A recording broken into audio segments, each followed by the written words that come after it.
Alrighty. Whale.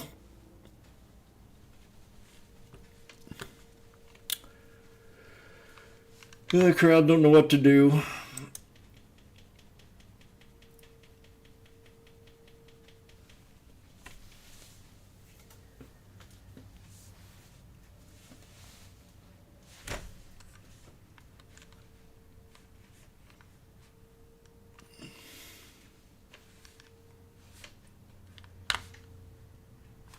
Why does it feel so nippy in here? 73 degrees?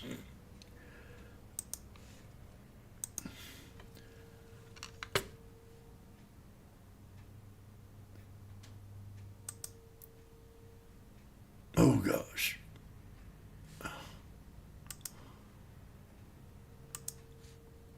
Oh, wow. PANW took a slap. Oracle's down 780. They're still selling off. Target broke 100.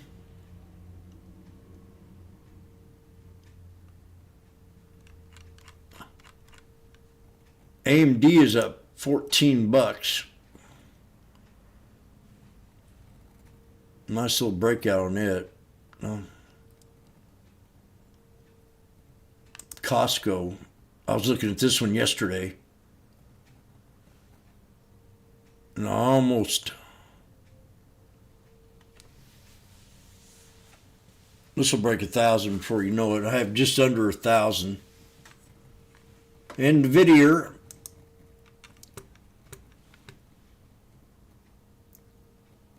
Still down.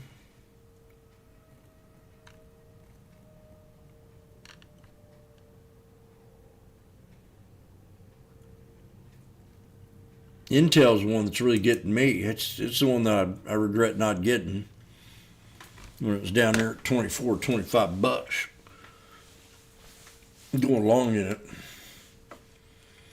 Okay, well, time for Jimmy's lunch.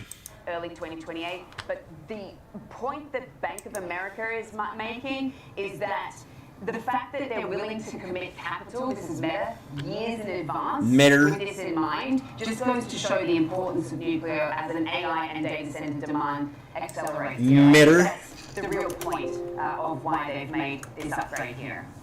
Good stuff. Sam, real quick before I let you go, I mean, you're on the floor, you're talking to people. Oh, this looks so sweet, man. This setup looks nice. What's the feeling around the sell-off yesterday? Something we were overdue for, dried out forest, little spark, or is there starting to be SPY. Some of these potential risks that are overhanging and shadowing the market right now? Yeah, it's interesting because we were coming into this year thinking we were going to see a de-escalation in the tariff and the trade tensions and not a re-escalation. And I think, waking up yesterday with these lines out of the Trump administration really put a lot of people on edge, what to make of it, whether this is going to be another case of the TAR code, who knows. But, from people that I've been speaking to, the fact that we've just seen record after record goes to show just how sensitive this market is to some of these headlines. And, I think some of the people that I've been speaking to, Liz Ann Saunders, for one, she's been talking about the fact that this rally is not going to be linear. It's going to be in fits and starts, and obviously what we're going to see is these sort of little catalysts here and there, like a Micron earnings, a TSMC earnings, which reignites these tech rallies, but then, things might fizzle out as we start to have, questions around ROI, etc. You can think of it as like an EKG. This is just going to sort of go up and down, but I think as far as what I'm hearing and seeing, the words that keep coming up is the broadening out, the rotation. I think that still seems to be very much intact here. Because as I said, if you look across some of the names today, what's up, what's down, you have a handful of Mag 7 still low, but you've got your memory names a lot higher, the chip names, Intel's up, AMD's up. It looks like this is not something, as far as technology, really moving in lockstep anymore. It's not going to be an everything rally. It's who's emerging as the winners and the losers. Yeah, and I like that framing, the non-linear aspect, the kind of EKG aspect. To me, what I hear is, opportunity for stock pickers who like volatility, and opportunity for investors who want a broad basket of stocks to try to bring up that diversification and maybe just kind of weather the storm as these fits and starts roll on. But Sam, always a pleasure. Make sure you check out Sam Bottas and Marley Caden later on Market on Clothes. We're going to take our first short break of the program. When we come back, it'll be Chartmaster. We're going to chart and trade two big industrial names. And industrial is off to a nice start as a sector, the third best performing sector so far year to date. We're going to look at GE Aerospace as well as Caterpillar right after this.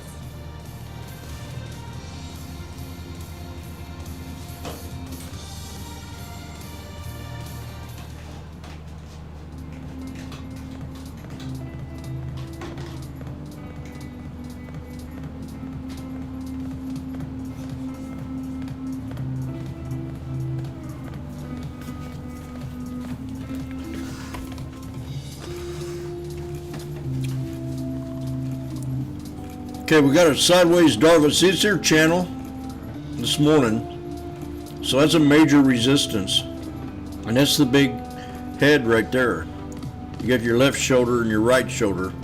Right shoulder, right shoulder, right shoulder. So it's going to tell us something here soon. I don't think I'm going to jump in it until it breaks the, what's the yellow line? What is this? 200 EMA.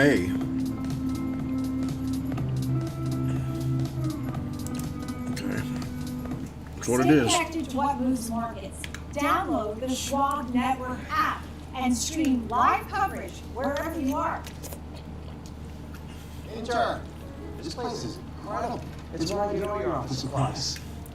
Your golf balls. Because I just now noticed we kind of have like a little megaphone Everything in one place. where we could drop down to 677, 670, Yeah, Schwab, they can do everything. 750. Invest, trade.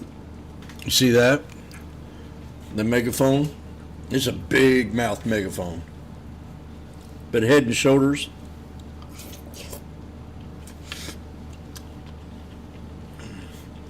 And we got an inverse Head and Shoulders. So we got a little support area right in here. I'll draw it out for you. Jim, you don't have to do that. I feel obliged. You know, here in Missouri, we treat our friends with hospitality. You know what side of the street I'm on, bitch?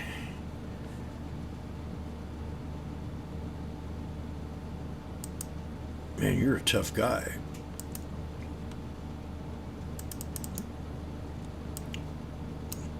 So somewhere in that channel could be your solid support into close if it pulled back there. And run it back up.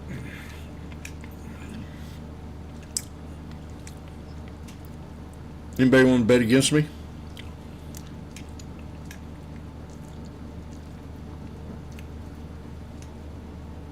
Huh? Magnificent? You got a problem?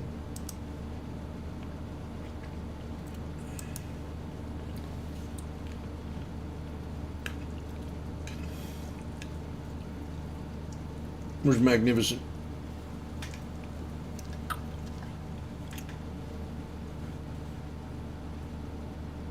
We're going to see the orbit one more time.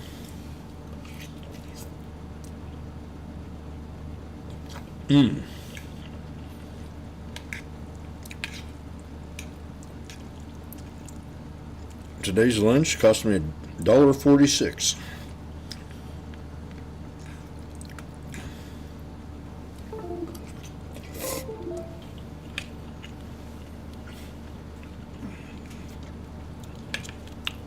We're waiting for support. Jim's prepared.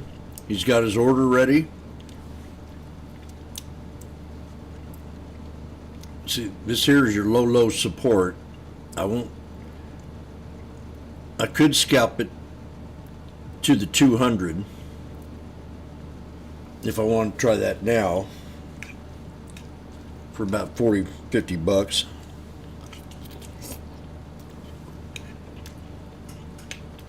Or I wait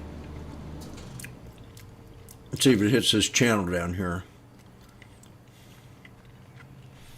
Right now, I just want to enjoy my lunch. I'm up good. I mean, I don't need to be trading no more.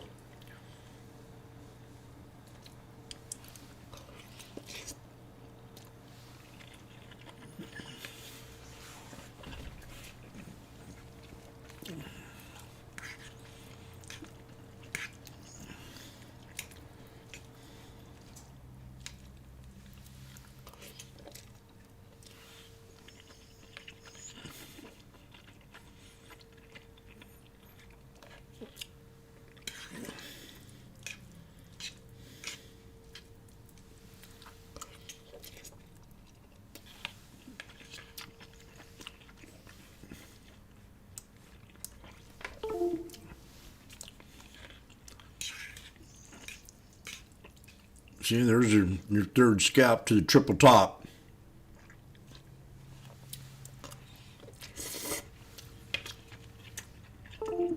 I didn't notice that triple top till you just now mentioned it, Jimmy.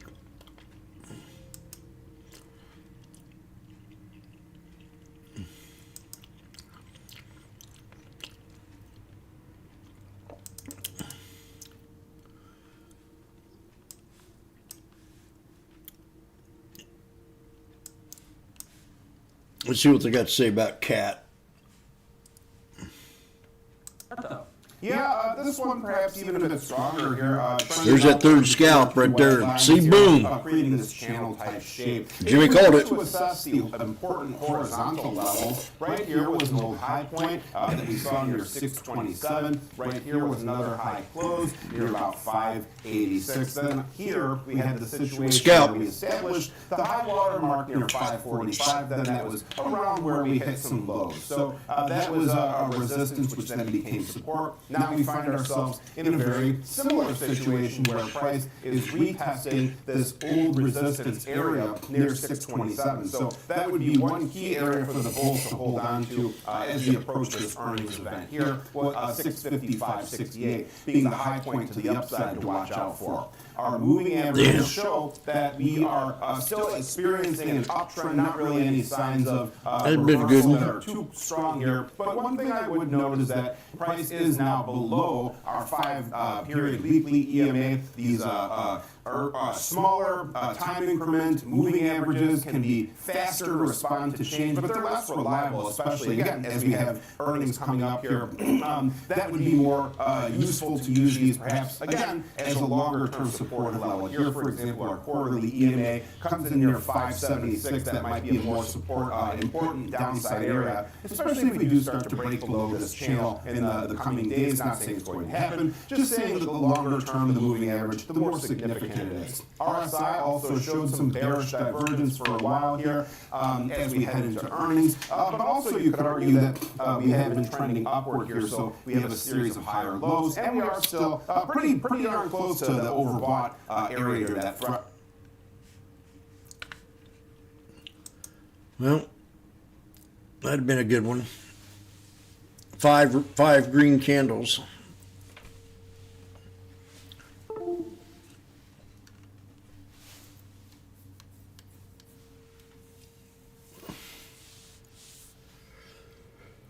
Oh, that was good lunch. I like that stuff. I don't want to get in the habit of eating it because it's not healthy, but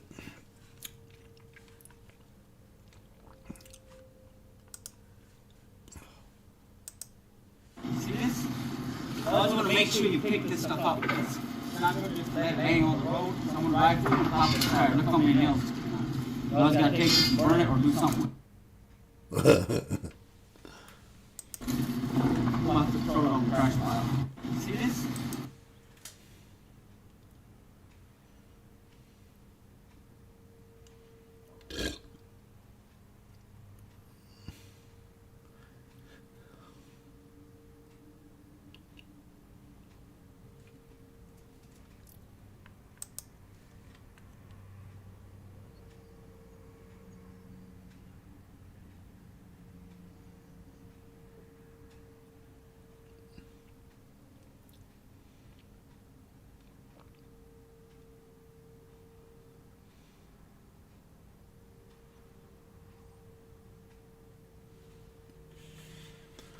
Okay.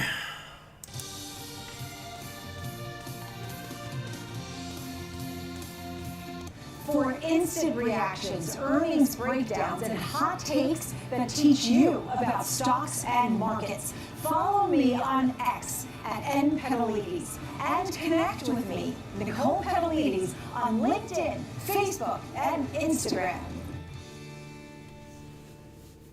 Trading with Schwab is powered by Power of Thinkorswim, the award-winning trading platforms. Bring your trades into focus on Thinkorswim Desktop with robust charting and analysis tools, including over 400 technical studies. Tailor the platforms to your unique needs with nearly endless customization, and track market trends with up-to-the-minute news and insights. Trade brilliantly with Schwab. Live from Chicago, this is Trading 360. I'm Marley Caden. We track macro forces, market trends, and company news that shape investor decisions, all with expert analysis and actionable context. From inflation data to sector rotations, earnings to policy, it's a comprehensive... Brace Lord, we're going to go higher. Trading Day, Trading 360, in-depth market coverage straight from Chicago. Weekdays at 11 a.m. Eastern on Schwab Network. Stay connected to what moves markets. Download the Schwab Network app and get live coverage wherever you are. The 6840s at 490. Hey, Dad, I have a question for you. If we break out, it could be worth a couple $100. Granddad had an account with Schwab before there were branches in the area. We really started with nothing. He worked hard, and after he passed away, He passed me, and my advisor Jennifer, she was with me with the journey, helping with the estate distribution. The two grandchildren planning for their college educations. Someday it'll be their Perverts. turn. How dare you? Welcome back to Time for FOMO. Alex talking now, joined by Marley Caden, of course, host for the Schwab Network. Market on close, as well as Trading 360 here on the network every single day. Marley, we're talking BABA. There's a time where these stocks were high flyers and like leading the charge for the market. That is not today necessarily, but having a nice day actually today. A lot of this is due to some of this nuclear news. What do you make of it? What's the story? Yeah, Alibaba is having a great day. They're up about 3%, Alex, like you said. In the last month, they're up about 11%. So not a bad start to the year either, coming off of a good year as well for Alibaba. But let's talk about this nuclear deal. We spend a lot of our time talking about these big tech companies that are entering this nuclear phase because they know that they need the power and the energy for this data center build out. Alibaba is just the latest sort of in this line of nuclear deals. They set up an electricity generation venture with one of China's leading nuclear conglomerates, the China National Nuclear Power Company, and several other partners. Now, that joint venture is valued at $35.9 million. The registration documents outline areas of cooperation between the companies, including energy generation, but did not specify the exact scope of the partnerships or the operations. Alibaba has not yet publicly commented on this. This is an ascending triangle. Filings in China. Kind of. Alibaba has earmarked more than $53 billion of The oversold right for there, AI but development and research over several years. Much of that expected to go towards data center construction. We're back So at this 490. could absolutely be a component of that, as we have had ongoing conversations about how these global. It's got to hold here. I mean, because or they need around-the-clock electricity. you jump to out run because it can these drop down a energy lot. Data centers. So this is the latest Chinese move. Shut up, But in Marty. China's Our first fight. This is a resistance to break trade. It's not a buy at support or a buy at squeeze. It's a resistance to break.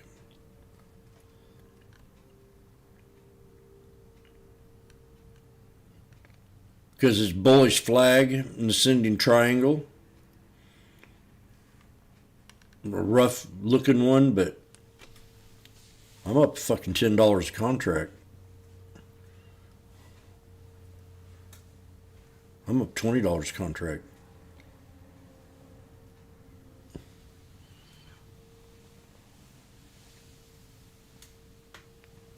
I'm up $10 a contract. I got one contract. Now I'm down $10. Ooh, now I'm down 30.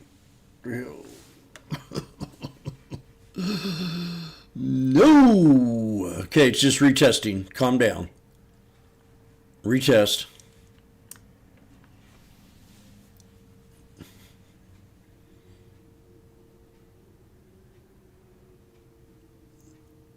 Calm down.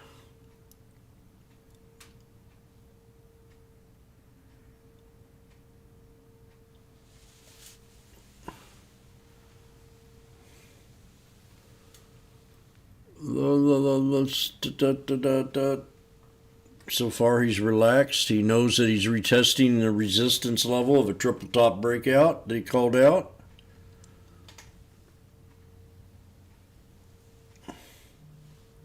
This is a spy. What the fuck? Jim. Oh, you idiot. Okay. What's the difference? Why do they look so much different? But they're not. Oh. That hurt.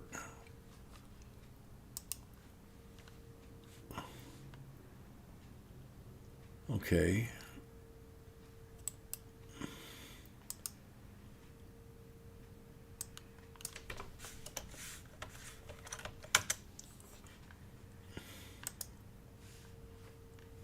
Well, there you go.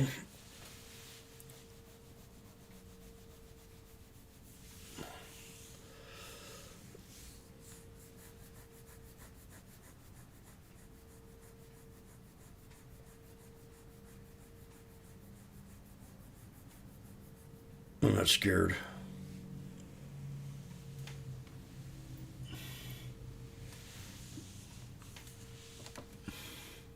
So I got one at 490. Yeah, I got it.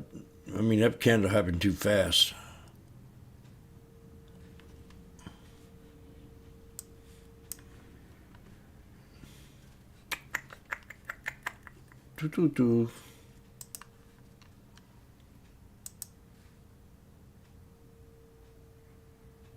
Okay, it has to hold right here.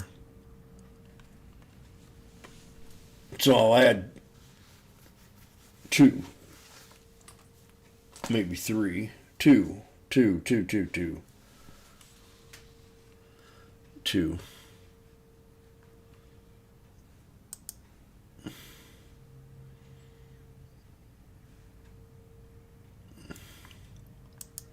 At 2.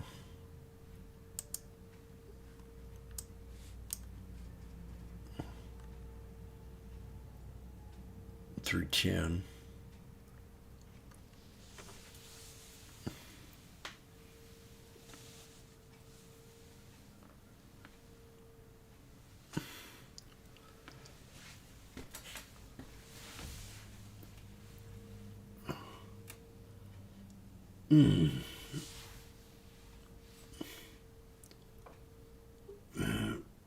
Come on. You ain't give it to me yet.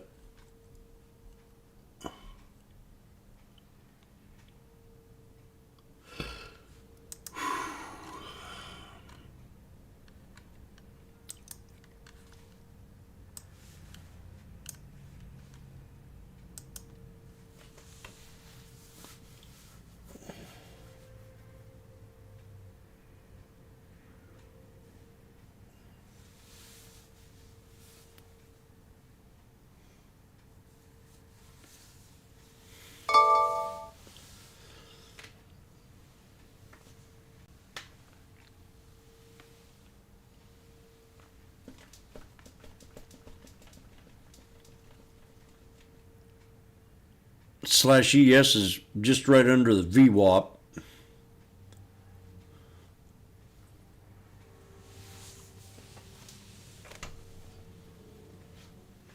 I'm trying to get these 6840s cheaper, but it ain't letting me yet.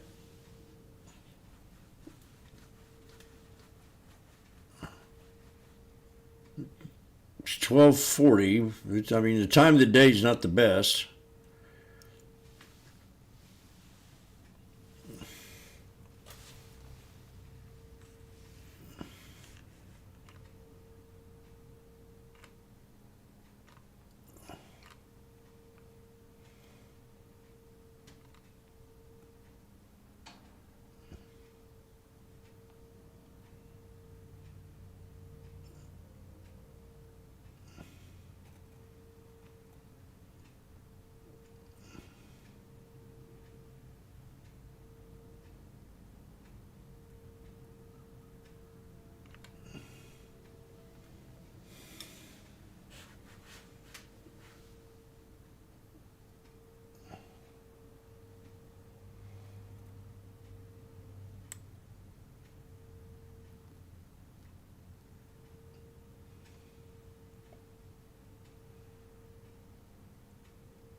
Waiting.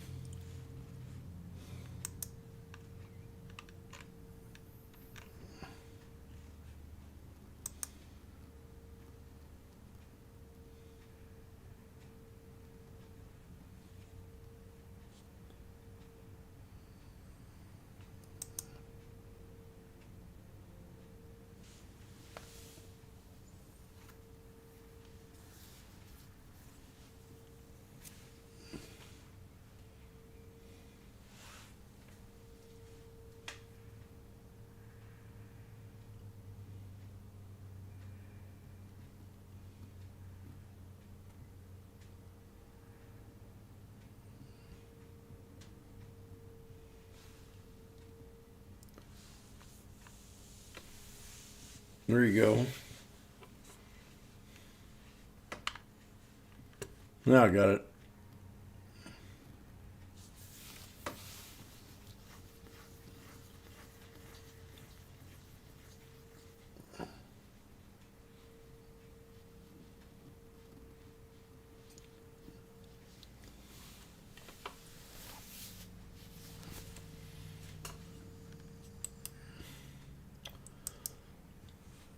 $290.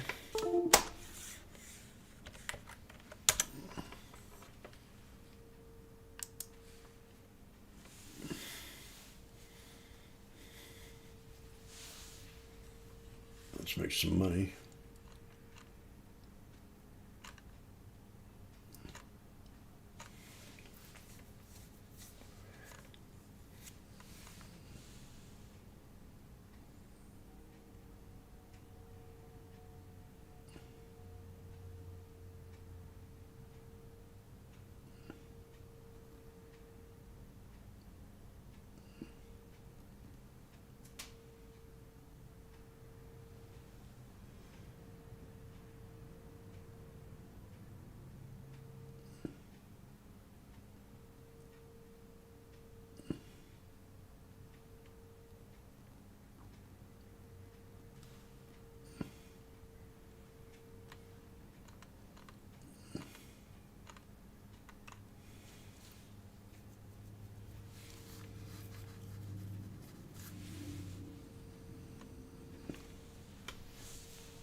Uh-oh, can't go no lower than this. This is it.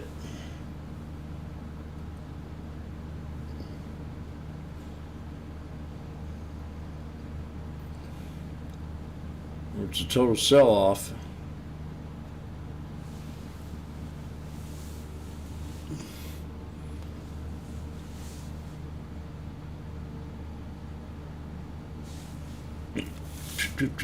Come on now.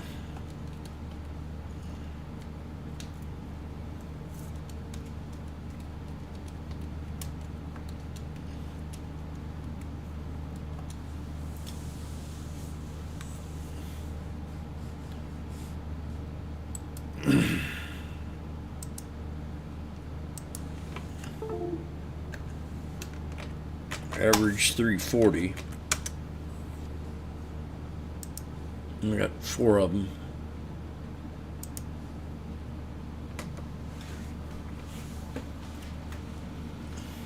That's all I want.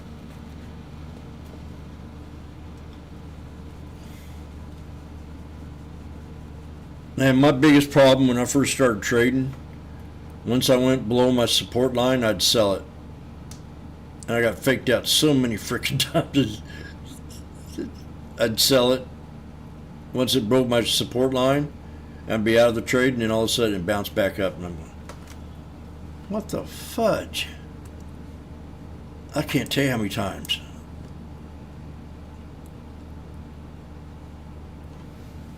So that's why I come up with that one body candle rule.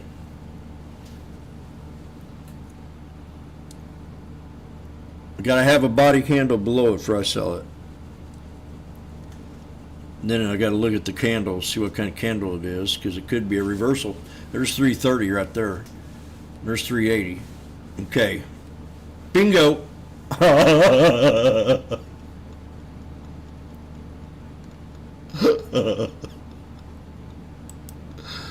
200. Oh! 450. I have no clue how he does it.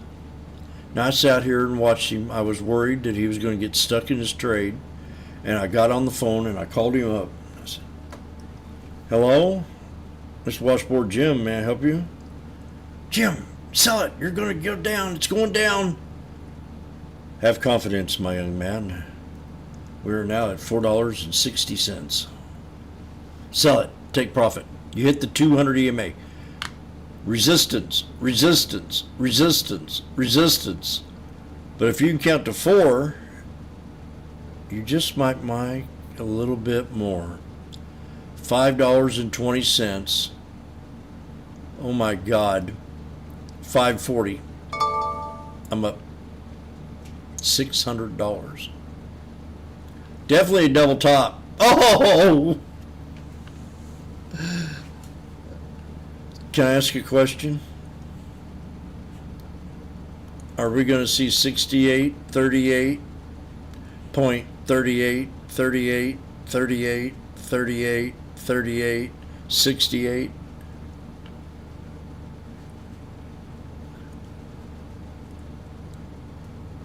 $68, 38, 38, 38, 38, 38, 68.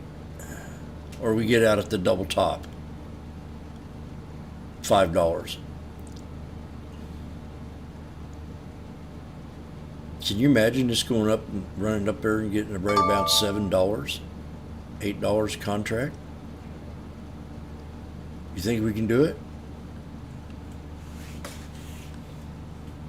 There it is, 640. God damn, I'm on a roll.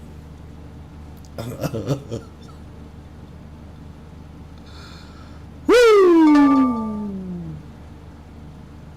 Please, if you're a rookie and you're not having luck, get the out of this trade.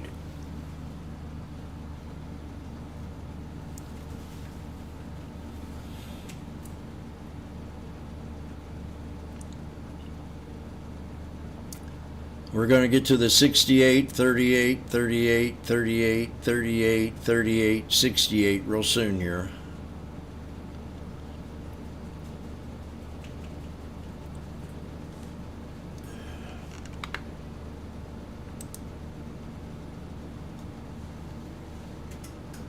Randy, what do you think about that?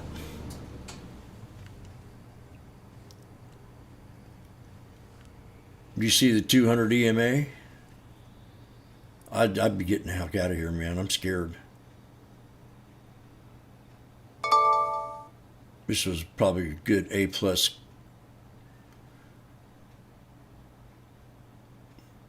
But see what happens with this here candle here. Jim, I'm staying in the trade. That was 3 white soldiers with an inverted hammer. This could just hold support right here. Some people are exhausted, but we have the 3 white soldiers, and I'm staying in it. I'm running it up to the 200 to get 68. Uh-oh! Oh! Woo! Oh my God. How's he do it? I'm out.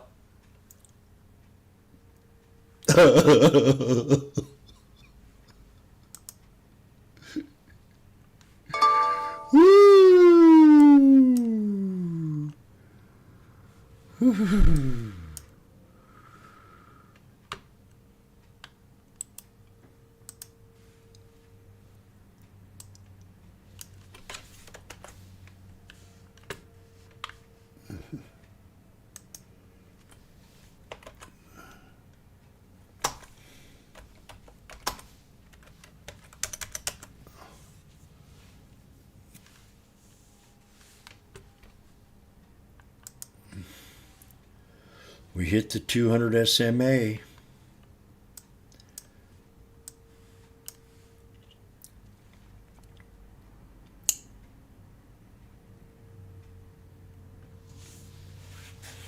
Beautiful. So far, it's playing like a charm. Oak.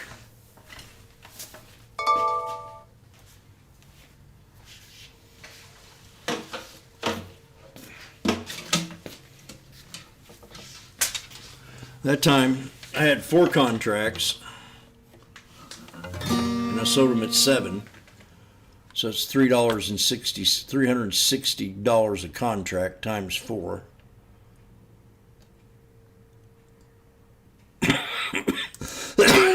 Oh, excuse me.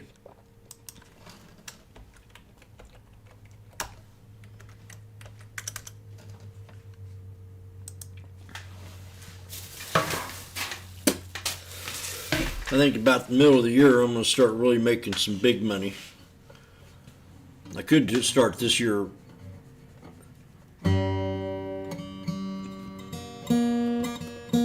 We hit the 200 SMA.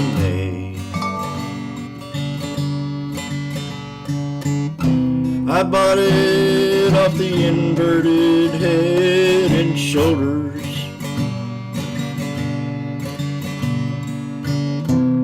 And sold it at the 200 SMA.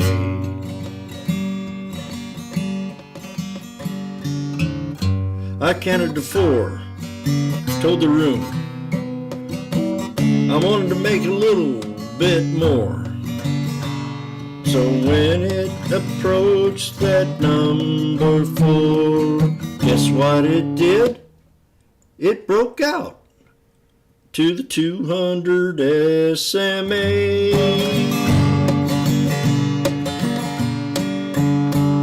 I'm a cowboy on the field. Prairies are long. Give me a jug of water and I'll play you a song. Whoa! Okay. You hit the 200 and what happens? It collapses.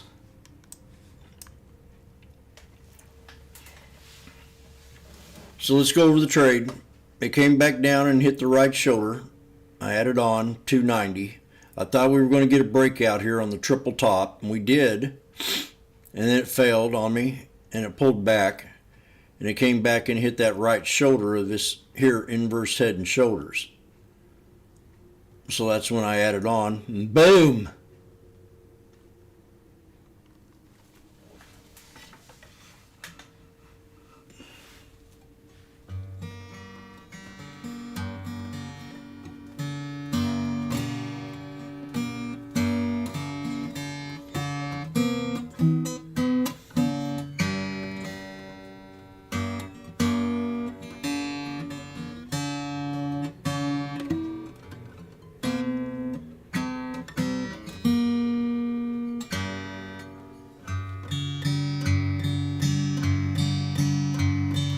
Oh, back to the resistance of the orb.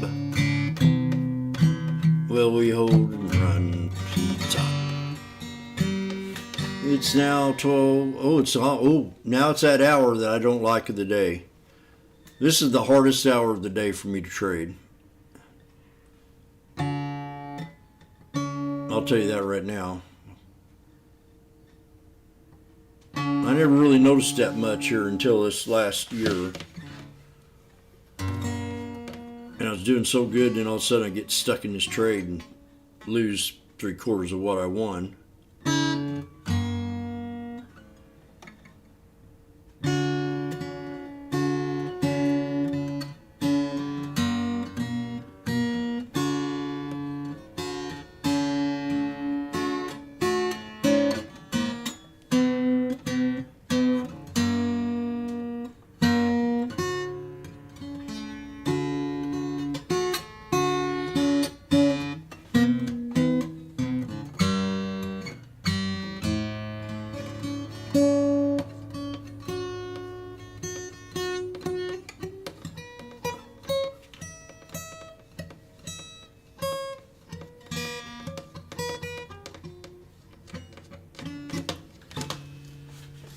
Okay, I'm gonna stretch. Oh, I'll go put my lunch in the kitchen. Take a pee break. And think about jumping back in the trade.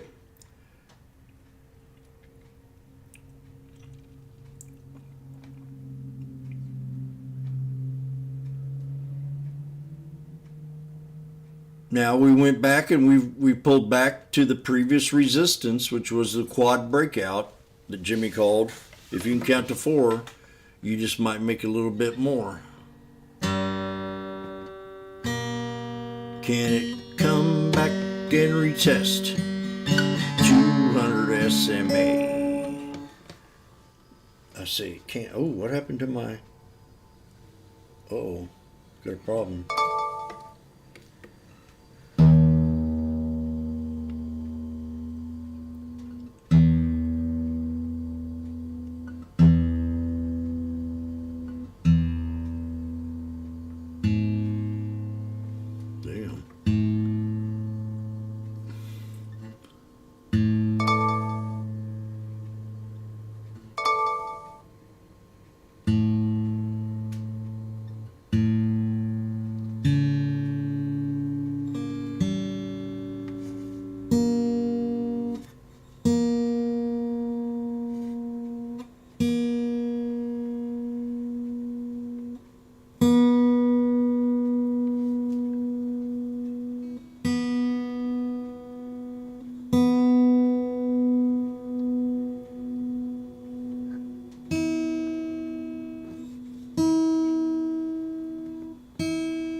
Okay, I'm done.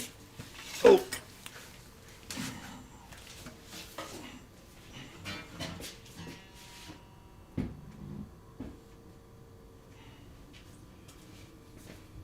Oh. That always brings my adrenaline up. I think it kind of wakens me up a little bit.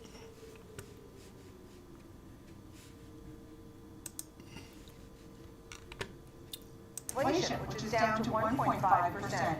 He also said looking to nuclear energy, and that's something that they will count on, and seeks immediate talks pertaining to Greenland, but that he will not take Greenland by force.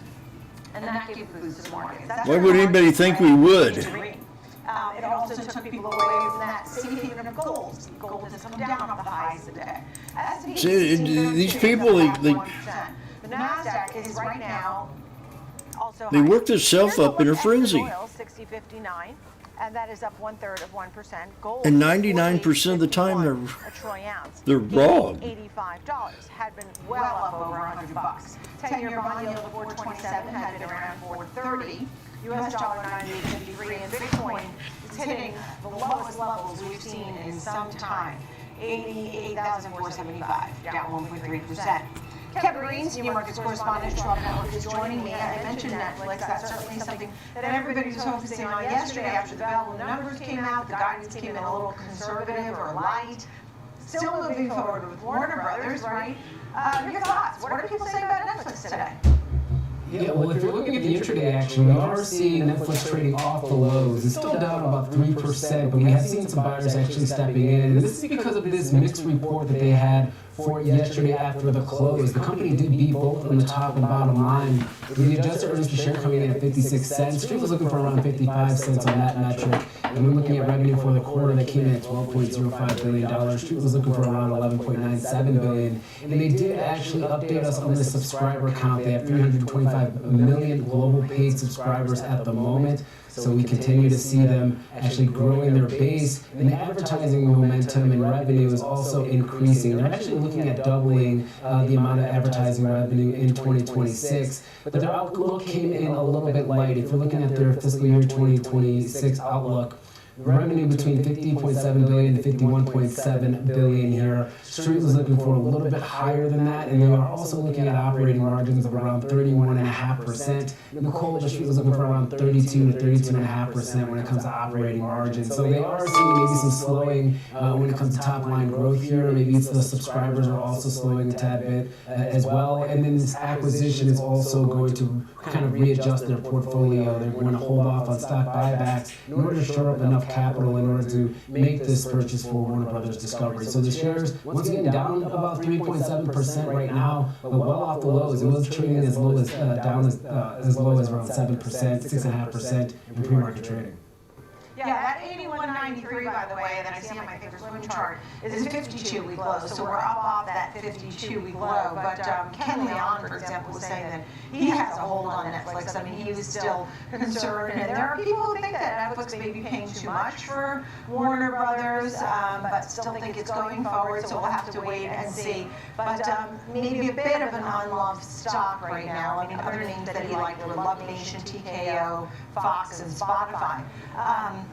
Live Nation, not Love Nation. That must be a future television channel. Let's talk about Johnson & Johnson. Johnson & Johnson has a slight down arrow today. Your thoughts?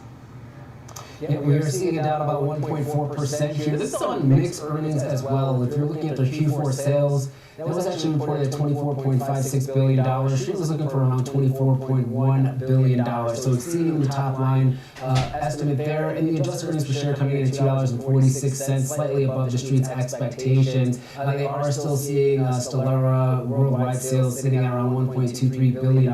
So some growth there. Their outlook was actually better than the Street's expectations, both when you're looking at the operational sales outlook as well as the adjusted earnings per share. But there is some headwinds when it comes to this talc the lawsuit that's been playing out in the courts for a very long time, and this is still impacting their balance sheet, if you will, as some of those claims regarding talc and causing ovarian cancer is still a potential risk for their portfolio. And they also did see some impact when it came to tariffs, and they are looking at their guidance having an impact when it comes to this $100 million adjustment for this Trump plan, if you will, when it comes to healthcare and trying to bring down prescription costs. So the shares are actually trading near record highs here, down about 1.4%. Very high bar going into this report, Nicole, but if you're kind of looking at it from a technical standpoint, higher highs, higher lows, and the fundamentals are still, for the most part, intact.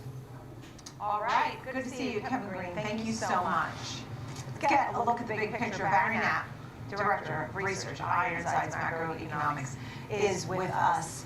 I was looking through your notes, a lot of notes here, and I really wanted to talk about corporate earnings because we started earnings season, it's underway. How positive are you on corporate earnings overall when many folks think corporate earnings could come in 15% growth? Last year was what, 13%, the prior year was 12%, give or take. Does that sound about right to you? Well, it's reasonable to expect that we're going to get a broadening out of earnings, that we're going to get a broadening out of capital investment this year as four things happen. One is the corporate tax incentives from One Big Beautiful Bill Act start to cause CapEx to improve or recover beyond just Gen AI, right? Immediate expensing equipment, building a factory, all those sorts of things should start to contribute to broader CapEx and a recovery in the manufacturing sector. Remember, ISM manufacturing has been below 50, 34 of the last 36 months.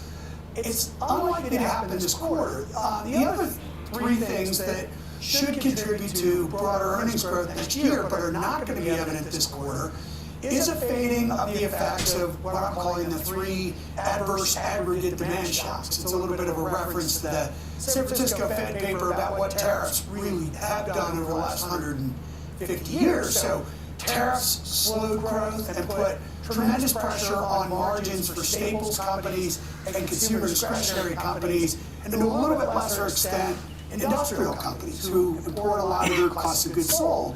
That should start to fade, but it's unlikely to in the fourth quarter. In fact, I haven't looked through J&J's numbers, but you guys were just talking about it.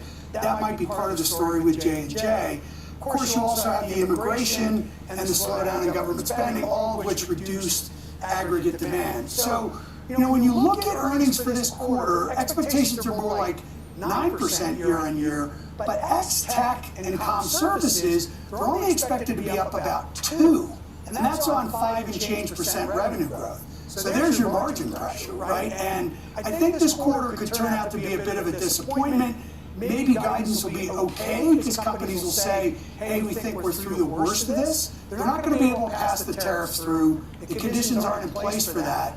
But they will have absorbed the shock and they start lapping those tough comps as time goes on. So in the first quarter numbers, there is an expectation that ex-tech and comm services earnings will accelerate to something more like 9% with similar revenue growth, 5% and change percent. So this is kind of what the market's anticipating. This is why cyclical sectors have been outperforming over the last 1 and 3 months. But this quarter's numbers could be a bit of a disappointment because it hadn't happened yet. And people thought it was going to happen in the third quarter where those margins would start to stabilize, and it really didn't. So, it may give you a buying opportunity, but I don't think that the fourth quarter is going to be all that great.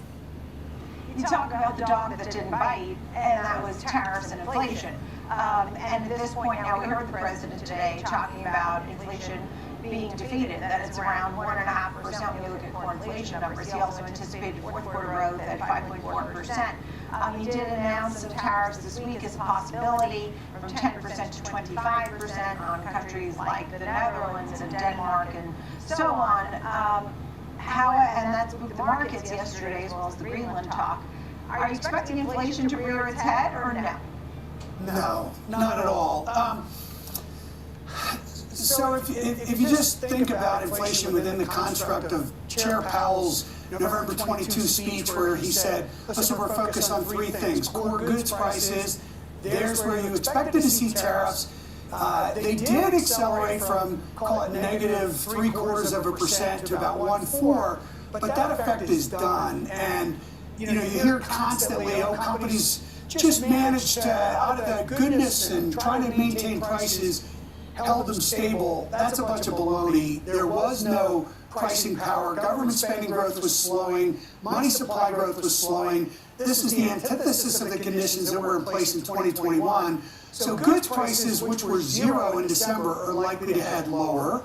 Rents are likely headed significantly lower as well. We know that whole thing is lag impaired, and more current measures of rents like the Zillow or apartment list measures would imply there's that 100 to about 2%, and the super core or non-housing services inflation went from 3 to 5 in the last fiscal year. Here's that 100 I was playing with yesterday.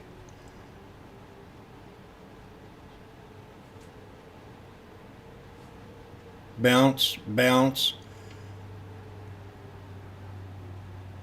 Look at all these here funny looking candles. I don't know what it's telling me. It's consolidating, that's for sure. We're going to find out.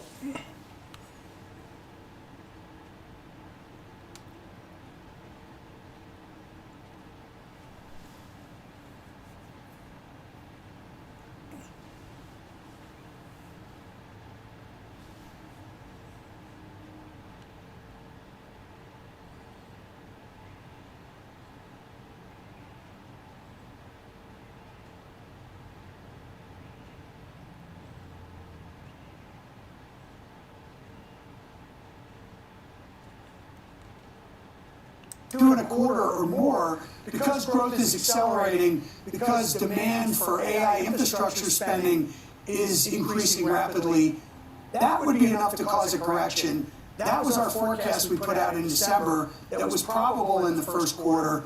And I think it's playing out like that. I mean, what people missed on Friday is 10's closed at 422. Yeah, we had a little shock because of the JGB market and this Greenland kerfuffle, but I'd still be watching 10-year treasuries really closely, because if they keep going, like I said, to 4.5, then that will probably be sufficient to cause a decent equity market pullback.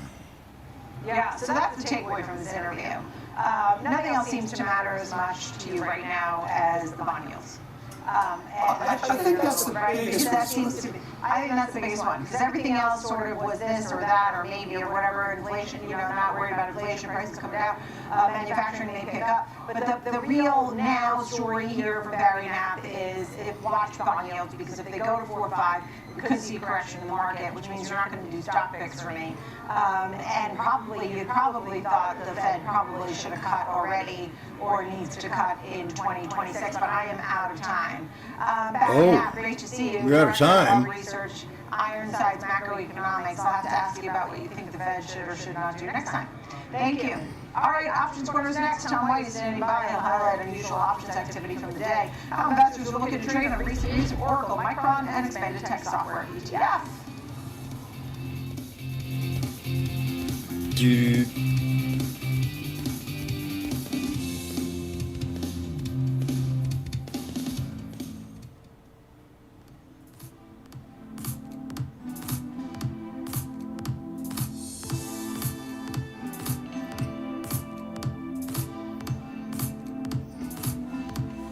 Yep, it failed. I was going to see if it was going to hold that, because he didn't look too very comfortable. All the wicks are bigger on top. Well, that's your answer. Still can hold, though. Hold that support bar.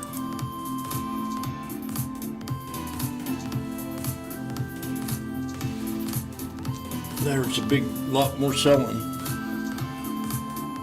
Jimmy waits. Like I said, this hour is not my favorite hour. I don't know how to describe it. It just don't work for me. So I kind of try to slow back and wait. Now see, it's starting to come down to my other support. Oh, here we got one. Uh-oh. How did I miss this?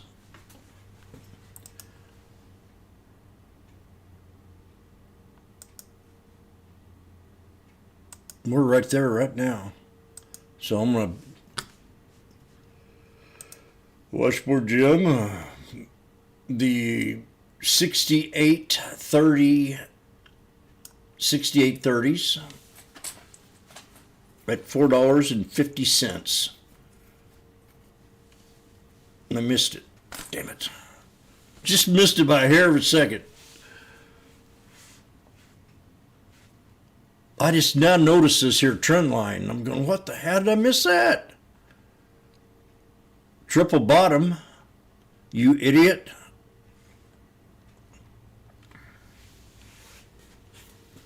Or even a quad.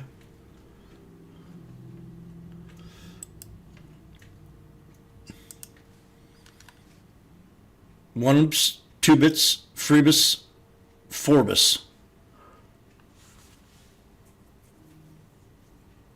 Never in 70 cents contract.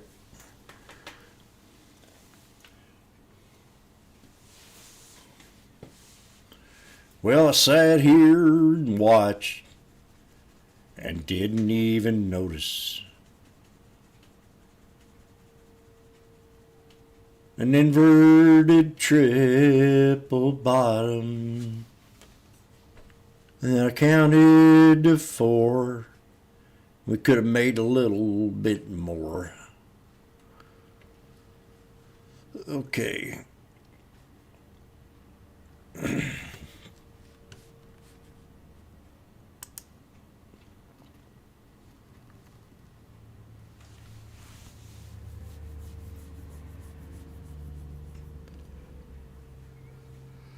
coin at 224.98. Okay, Tim, what do you got to say? 4.3%.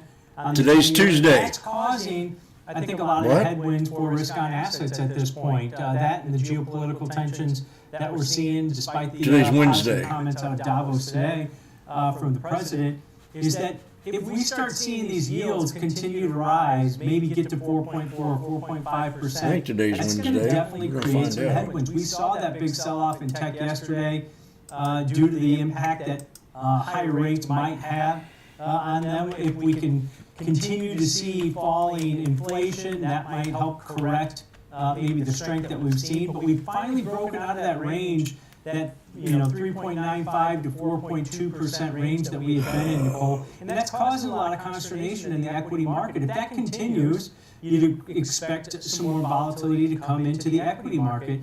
And that's the way I think it's going to play out at this point. Today's Wednesday. We're going to get more data over the next couple of months. No rate cut expected next week. We'll see how the voting kind of goes on that. But yeah, I think we're in that realm where we've finally gotten bond yield volatility, and that's causing and creating a lot of headwinds. That, along with the falling dollar, also that's kind of stunted maybe some of the gains here. But yeah, I think if we see some more stabilization in that yield market, that would definitely help risk-on assets, because it's one of those things, Nicole, even though you're seeing yields rise over the last couple of weeks, if we see stabilization, that's what the bond market provides, some consolidation at these levels, then the equity market gets more comfortable with it, where it can actually maybe rise on the back of that. But until we see volatility come down in that yield market, yeah, we might be in for some additional headwinds here for equities.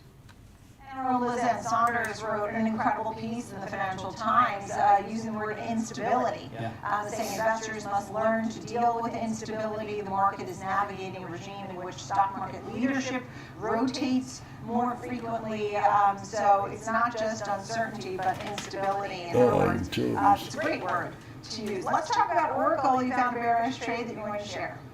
Yeah, this one has just been pounded since hitting those all-time highs that we saw. Remember, this was just in September. We're down 50% from those levels, down about 11% so far in the month of January, down over 4% today. This stock has just been getting hammered, Nicole, and it goes into, I mean, a couple different things. You look at their backlog of cloud contract backlog, over $520 billion. But what's the problem here? Well, the market's essentially communicating your revenue potential means little if your balance sheet's unstable, right? They had to take out some, they had to disclose that they needed to sell significant additional debt in order to create this AI infrastructure built out. Remember, they took $18 billion to kind of help finance all these data centers that they're building. Their contract with OpenAI, I think a lot of investors are wondering if that's going to come all to fruition. You know, it's going to be based over a 3 to 5 year period, and the investment from OpenAI, is that actually going to come to fruition? I think that's the question a lot of investors are having. Guggenheim did come out with a positive note on Oracle just yesterday. They said it still remains their best idea, $400 price target buy rating, even though there's some headwinds created by this additional debt taken on, that they'll get through that a lot quicker than maybe the street's anticipating, and that's why we've seen the pressure in the stock. But did see some bearish, unusual option activity in here. This is really short-term positioning by this trader earlier this morning. January 23rd weekly options expire in just a couple days here. Trader bought over 4,000 of the 170 strike puts. Paid an average debit of only $1, right? Really short-term positioning. So the break even for this trader, where they start to profit below 169 over the next 2 days, that's less than 2% below the current share price. The stock has continued to move to the downside here since this trader put this trade on. But yeah, maybe hedging an existing long stock position. I just think with the short-term nature, maybe it's speculative to the downside, where we're going to continue to see weakness, not only in Oracle, but maybe in some of these other software names into the end of the week. As you talk about some of the headwinds or some apprehension about making some risk-on trades, I mean, I could add Bitcoin in there hitting, around 88,000, pretty much the lowest of this year, that's for sure. Let's talk about a name where you did find a neutral to bullish trade, and that's on Micron, because this chart's very different. I mean, it's shot up from $61 up to $393. What a great, beautiful chart this is. Yeah, this is all based on demand and pricing, right? Demand for high bandwidth memory. They're taking market share from SK Hynix and Samsung in that arena. They're over 20% of the market now. The amount of memory needed for the AI infrastructure build out is a lot more than traditional memory. And then on top of that, their legacy parts of their business, NAND and DRAM pricing is through the roof because demand is through the roof. They're basically sold out of their high bandwidth memory through 2026, and that's why the stock's up over 250% over the last 12 months. Spy coming up again. This is the third trip. Session. TD Cowen came out, raised their price target to 450 from 300, keep a buy rating on the shares. They talked a lot about memory shortages, worsening, not improving. What does that mean? Well, prices are going to increase. That means margins are going to increase for this company. And if you look at this on a forward-looking PE basis compared to maybe other segments within the chip-making space, it's still relatively inexpensive. It's always been a cyclical type of industry, Nicole, but with all the demand that we're seeing going into the end of this year and into 2027, maybe it's not as cyclical as it used to be, and traders keep piling into these names, whether it's Micron, STX, Western Digital, SanDisk, and others, particularly in this space. But we did see some neutral to bullish activity in here, and this was all the way out in the May monthly options. So 114 days to expiration, where a trader basically sold slightly out of the money puts to the downside. They sold over 9,000 of the May 350 strike puts, collected a really hefty option premium of $40.10 on these puts. So the break even for this trader, where they start to lose money, is below 309.90 over the next basically 3.5 to 4 months here. That's about 20% below the current share price. So not an aggressive bullish play here, but maybe using the price action. Chart's reading pretty good today. Fall, below 350, they'd be willing to buy the shares at basically about $310 per share, 20% discount to where it's trading now. But there's a lot of duration in this trade, Nicole, nearly 4 months in it, so you got to take that into consideration. That's why they collected so much option premium on this neutral to bullish cash secured put that this trader put on. All right, so 4 months on that trade. I'm looking at the tech software ETF by BlackRock here. Some of your thoughts on this particular trade? Yeah, IGV is the ticker symbol here. This is basically a software ETF. Shares down about just over 1% today, down about 20% from those highs that we saw in September. So if you think about it, Oracle, which we talked about earlier, is a major component, third biggest component within this. You've got some other software names in here, Microsoft, Palantir, CRM, Adobe, ServiceNow, which has been getting hammered ahead of earnings next week, CrowdStrike, Palo Alto. So yeah, this is a good mix between maybe some software companies and some established tech companies, but it's in bear market territory at this point. Orlando Bravo, the co-founder of Thoma Bravo, he did an FT interview today and at the World Economic Forum in Davos, and he said a huge buying opportunity in software and in technology, and that's right. That most of the components in this IGV ETF. So yeah, maybe some bottom picking here, maybe by somebody, but they're a big takeover firm, so we'll have to wait and see on that. But did see some bullish activity here, and this was out in the February monthly options. So just about 30 days to expiration. You got a month in this position. The trader bought 2,500 of the February 100 strike calls. Paid an average debit of about $1.50 on these, so the break even of 101.50 over the next month is about 7% above the current share price in IGV. Call volume about 3 times normal daily average volume. We typically don't see big sized orders like 2,500 lot in here, but yeah, this trader thinks we're going to see a rebound and maybe in some of these software names in this underperforming ETF that's down pretty substantially from those highs in September. All right, Tom White, great to see you. Thank you so much. Thanks. appreciate a good look at some names there, Options Corner, Real Trades in the options world. Then we turn our attention over to retail. I mean, I just checked Abercrombie, I checked Macy's, I checked Urban Outfitters. All of them have been on some sort of an upswing. Is retail back in the driver's seat? What do we need to know? We'll take a look at an ETF and where the risk really is. We'll be right back. Oh my God, what happened there? Oh my. Kick off the morning with the data and the decisions moving markets. Morning Trade Live breaks down the macro moves driving the price action from growth, Oh my. inflation prints, and geopolitical risk. Smart, fast, and always live from Wall Street to your screen. Morning Trade Live, where I'm ready to retire. Guys, catch you later.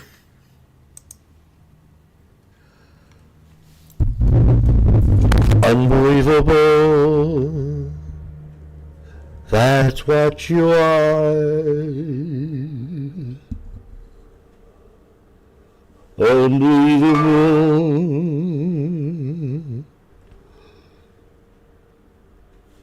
450 to 3,800.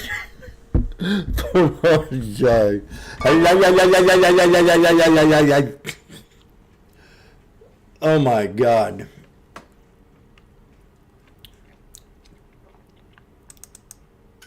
What? Did we just nuke Russia or what?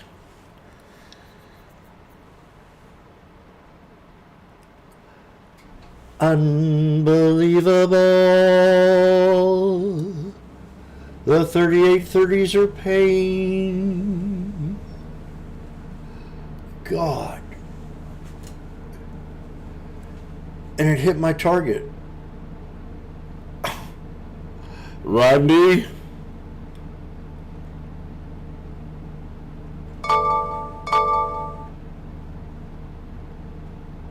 Does anybody knows what happened after 68, 38, 38, 38, 38, 68? For some reason we got to 68, 70.07.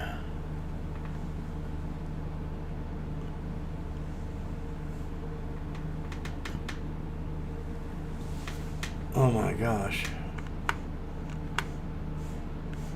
Unbelievable.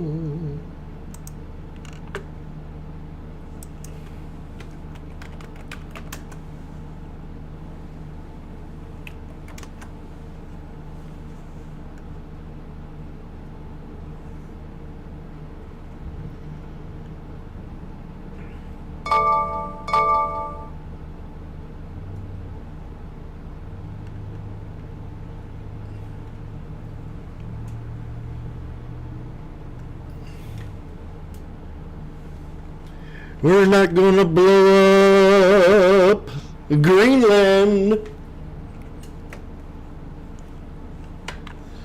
Can you believe how stupid this market is? Randy, do you agree? Chris? Gavin? Oh, Gavin Newsom in here? Wow, what an honor.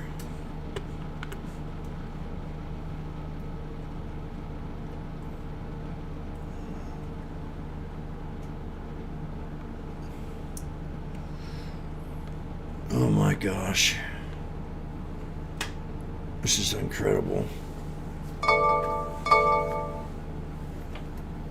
I don't think I've ever seen such an immature market in my whole entire trading career. Over 21 years.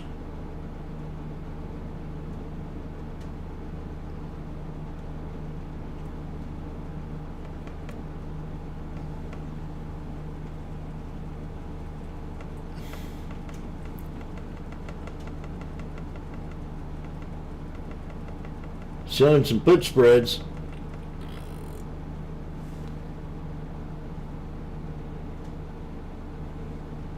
Was it I that said we were due for a $2,000 day today? Did I not say it?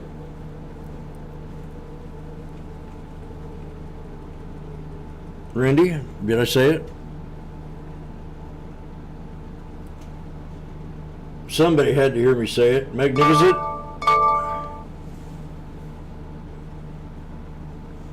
Answer when you're spoke to.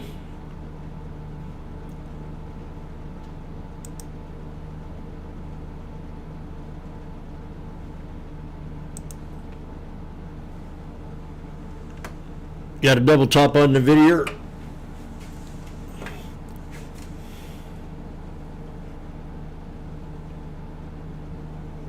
You've been busy today, so you didn't get to hear me say it. Somebody heard me say it. Jesse? Say I heard.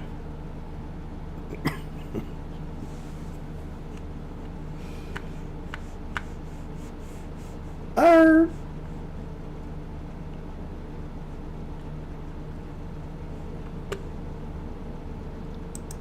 How'd I get Tiger on here? Tiger 909. Well, man, I'm in love.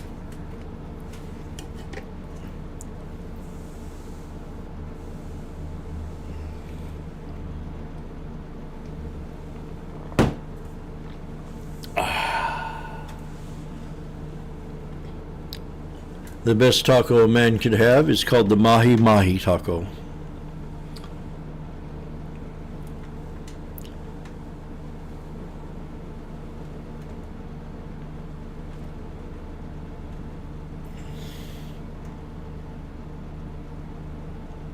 So tonight's Wednesday night.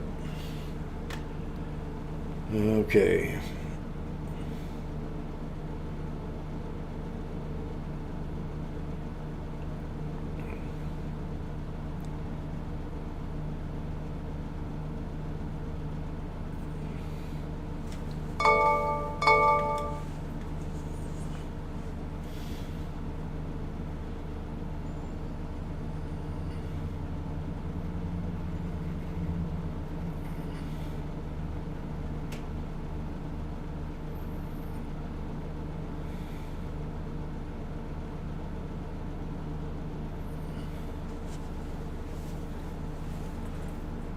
I wonder if I should try to do my checkbook.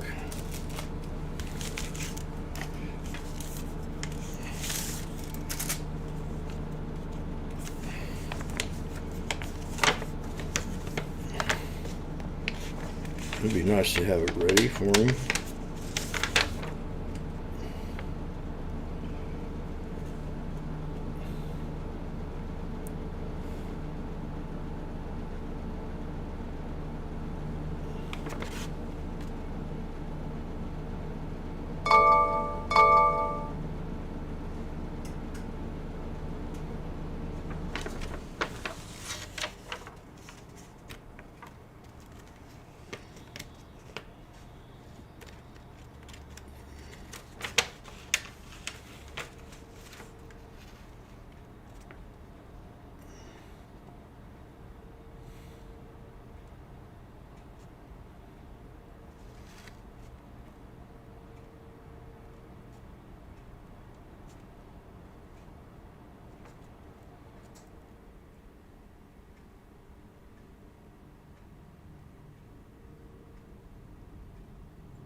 Okay.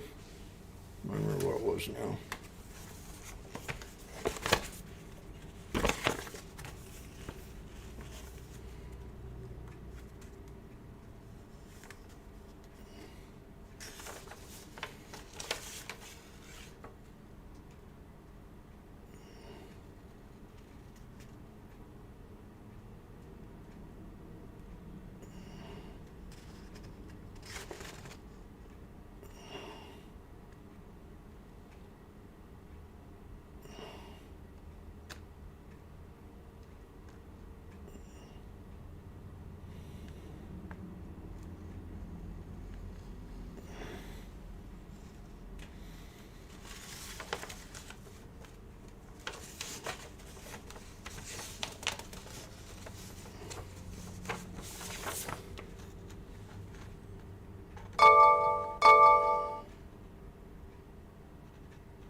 November, okay.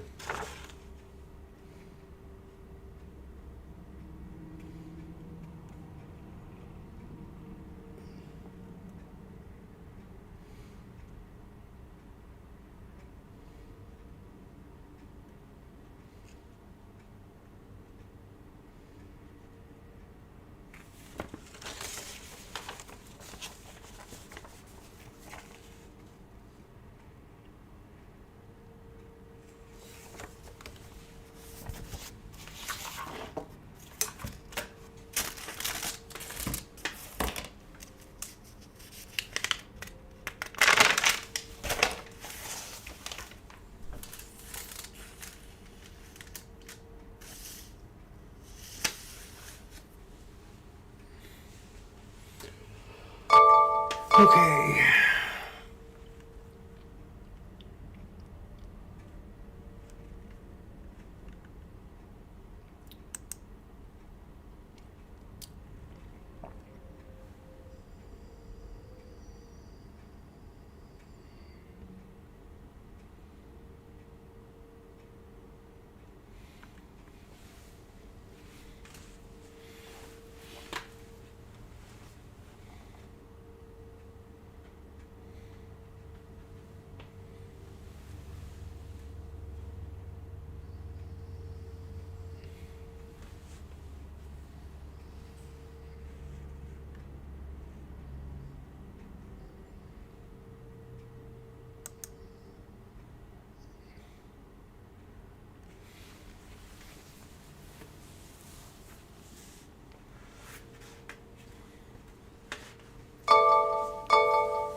Might just got a new high on the Whittier. Oh, definitely on the SPY.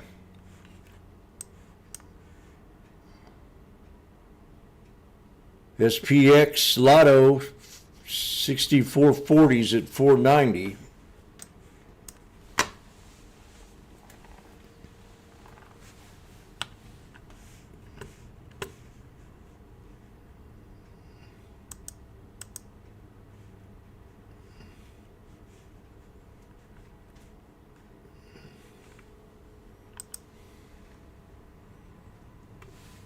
Damn, I can't believe that. I think it's, they're at 4,800 right now.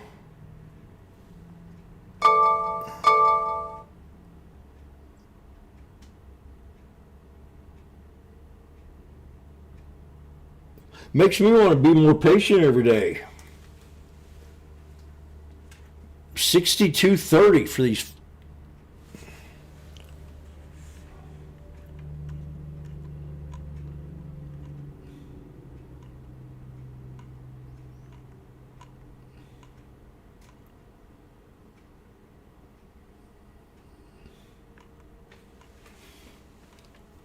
Woo! 6,500.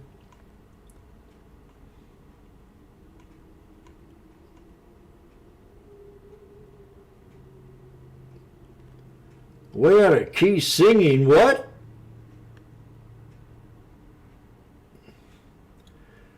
How dare you?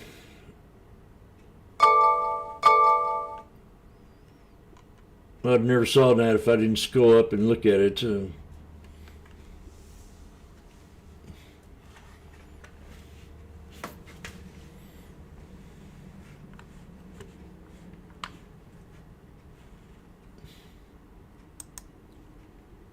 How dare you? Well, Trump's not going to blow up the world.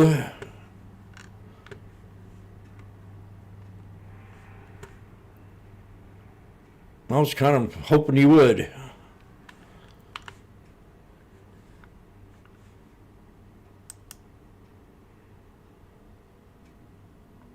Baba new high. That means China's not going to get obliterated. The 6830s are now at 6750.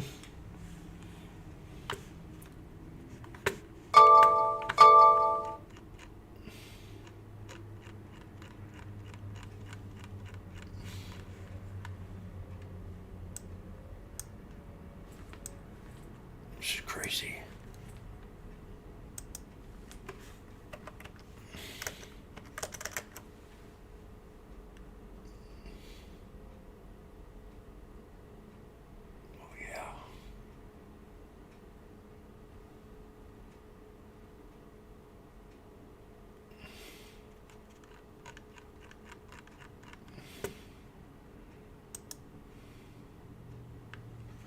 Market.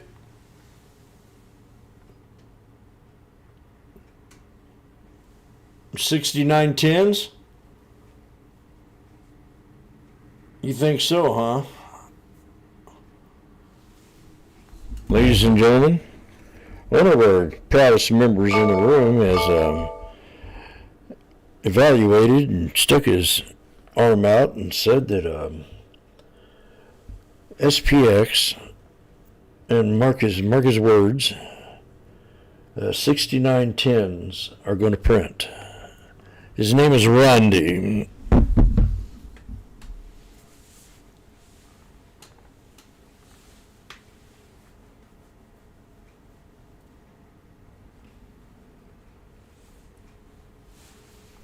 And he's even stuck his balls out and said that he's not going to roll out 6920 either. And his name is Randy.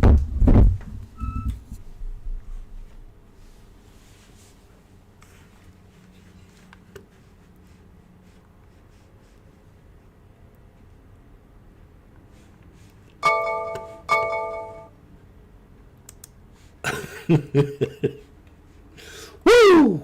Largest banks were really negative in my opinion. So again, you're not going to have the market make brand new all-time highs without the financials, without the strength of financials.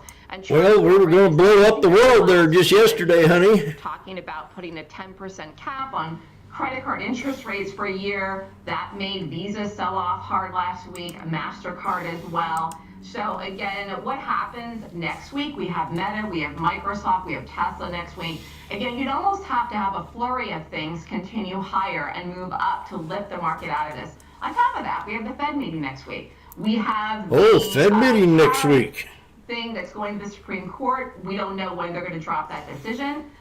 Today was the meeting, or the Supreme Court met to discuss Lisa Cook. What is her future with the Fed? They're going to be giving that decision at some point. There's so many things that could turn the market one direction or another. Again, God. I do not think that 2026 is going to be like 2025, where you can just buy support or buy a dip in even the market and think it's going to work. You don't think so? Understood. Are there names that you still have go-tos? I mean, we're looking at a name like Lockheed Martin. Right now, we're in the midst of a move in Wall Street because of the Golden Dome, right? And the talk about the Golden Dome. I mean, that's a talk about a defense story. We know that Chevron and energy have also been another story of the administration. Names like aerospace and defense, Lockheed Martin, and energy like Chevron, are those names that you like? Do you buy those on dips? Well, I buy them. I buy stocks when they're gapping up. So Lockheed Martin has had. Magnificent. I know you heard me say this. When we were at the bottom, I said, this looks good.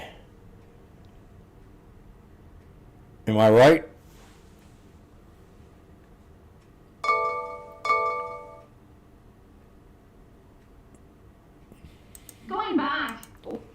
say yes. Don't say anything different.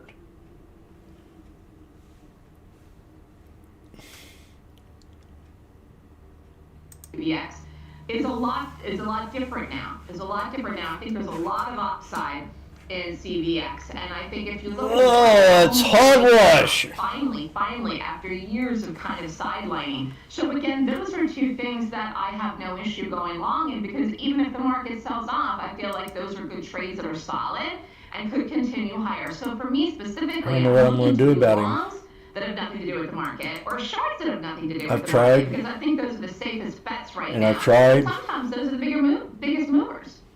And I've tried. Understood. And Melissa Armo, as we were talking, the S&P 500 has now moved back above 6,900, and the 10-year bond yield has moved down to 4.25. Melissa Armo, founder, owner of the Stock Swoosh, in a breaking news kind of afternoon and day.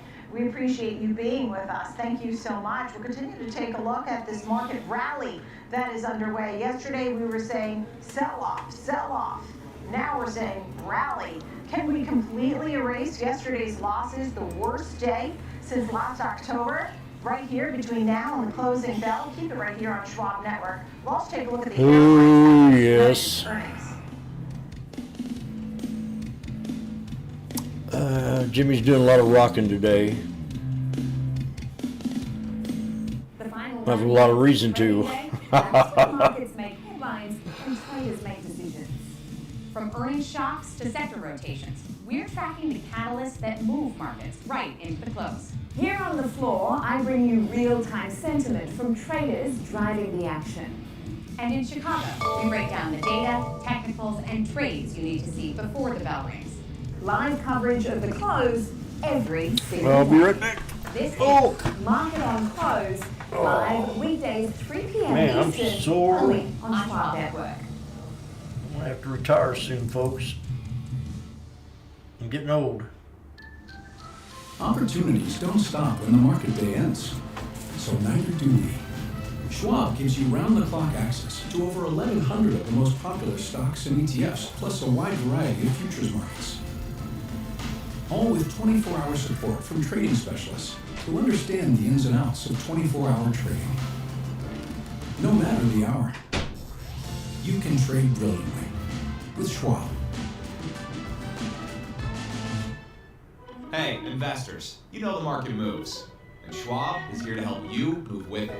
So, whether you're buying, selling, holding, or planning, whether you're ETFing or 401k'ing, saving, spending, or even retiring, you can count on Schwab for market insights, live support, powerful trading platforms, and 400 branches. All at your service, all so you can invest your way.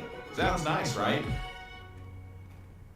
I'm Sam Varnas, live from the New York Stock Exchange. When the market moves, we're on it, getting the reaction, the strategy, and sentiment in real time. Stream Schwab Network at schwabnetwork.com.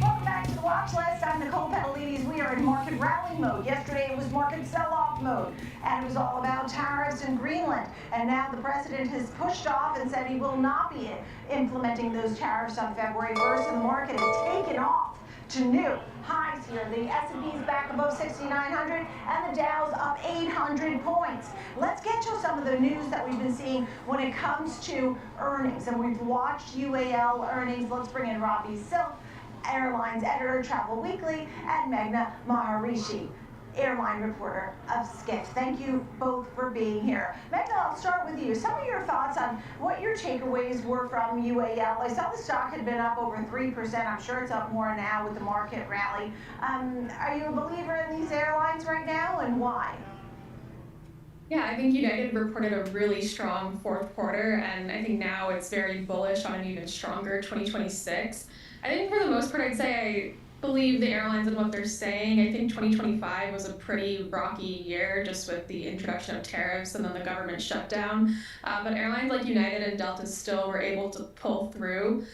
So I take them at face value for that. Obviously, like, we don't know what will happen in 2026 or if there will be that same level of unpredictability. But I think as long as premium and international demand continue to hold up, you can expect to see pretty strong earnings from carriers like United and Delta. Robbie, your thoughts? Yeah, I agree. United is well positioned, I think, going into this year. This is an airline that last year there was weak demand, particularly domestic economy demand, but just overall not a great environment for airlines. United did well. United also did well despite having some unique headwinds, particularly with Newark in the spring and summer.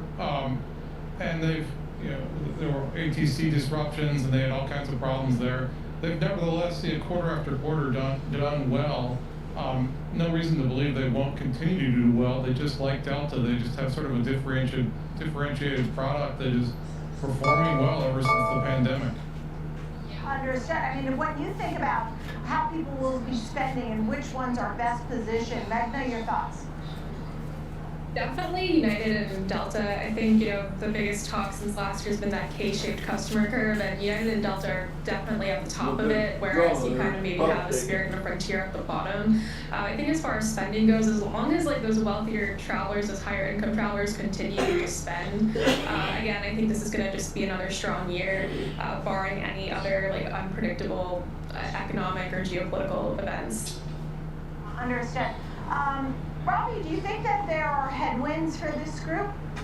More so than I know we're talking about some of the tailwinds. What are the headwinds and how worried are you? For the airlines overall, I think, the headwinds continue to be weak domestic economy demand. Now, it may be getting a little better. United talked today, though, that it's still weak. So for the airlines that really rely on domestic travel more, don't have strong international networks, and that don't have great, front of the aircraft, first class, business class products, they continue to be facing some headwinds. There's also still some overcapacity in terms of low cost, just the number of low cost seats in the market, which drags down everyone, but it drags down particularly those that don't have something really exciting or, appealing to sell for the high income flyers. Yeah, understood. I mean, when we think about one other thing that the president noted, and that was the move into energy, and he even noted that gasoline prices could come down to less than $2 a gallon. I know that, we use different gas for airlines and transportation stocks, but overall, if energy comes down, that could also be a buoy for this group overall, right, Magna? Yeah, I think definitely lately fuel costs across the industry have been down, which I think has definitely given the industry a bit of a reprieve. It was especially helpful last year in the spring when tariffs came through. Fuel costs were pretty down, which I think made their results a little bit better. I will note, though, fuel costs have been expensive on the West Coast, which has dragged down like Alaska Airlines earnings in the past quarter, and you can maybe expect to see another drag to Alaska earnings, which I believe come out this week, just because of high fuel costs, I think due to things like wildfires on the West Coast and issues with the refineries there. All right. Well, I wanted to thank you both, Robbie Silk and Magna Maharishi. It is wonderful to see you both. And I just wanted to review one more time, folks, what has just happened here on Wall Street. At just around 2:30 p.m., probably 2:28 p.m., as the president said he's going to call off the new tariffs on Europe that were due to begin on February 1st, that those are not going to happen. And that gave a surge to stocks. In fact, the S&P 500 now at 69.01 moves to the session highs of the day. We have not completely erased yesterday's losses, but certainly recouped a lot of that. The Dow Jones Industrial Average was up over 800 points, now up 734 points. Energy, industrials, communication services, healthcare, these sectors are all higher now. In fact, every single sector, all 11 sectors are higher now as we go into this last hour of trade. You must keep it here on Schwab Network. So glad to be with you on this breaking news day. I'm Nicole Petalides.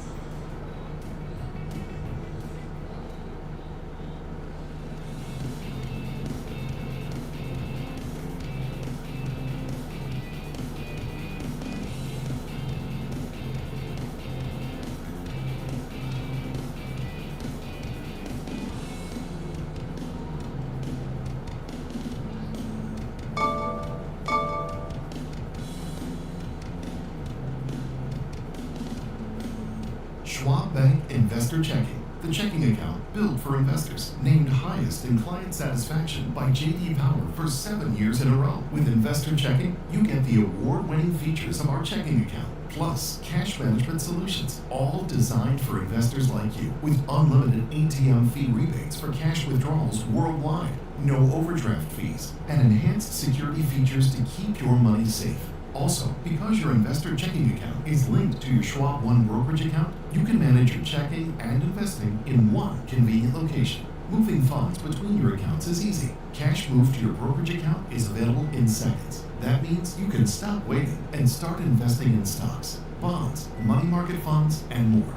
Get more with Schwab Bank Investor Checking, the checking account built for investors.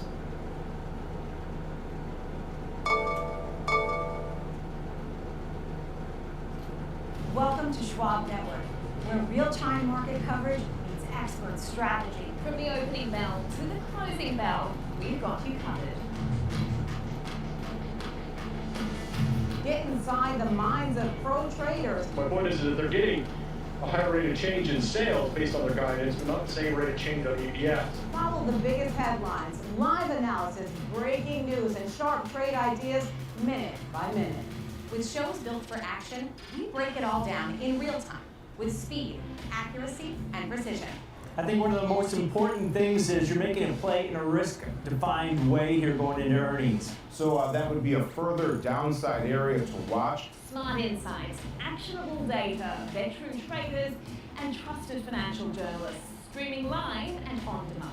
Schwab Network, streaming 24/7, any screen, anywhere, free. SchwabNetwork.com. Mom, when my grandparents moved here, did they know what our family would become? I don't even know if they could envision it, to leave everything behind, literally come across the entire world. I think that we totally met what their wishes were. Schwab has been with us for 25 years. Through purchasing up houses, opening up our business, having children, they've always been there for us. I want to invest with a company that can help me give my family a happy financial future. Well, that was a nice little recovery from that little pullback. Stay connected to what moves the markets. Download the Schwab Network app and stream anytime wherever you are.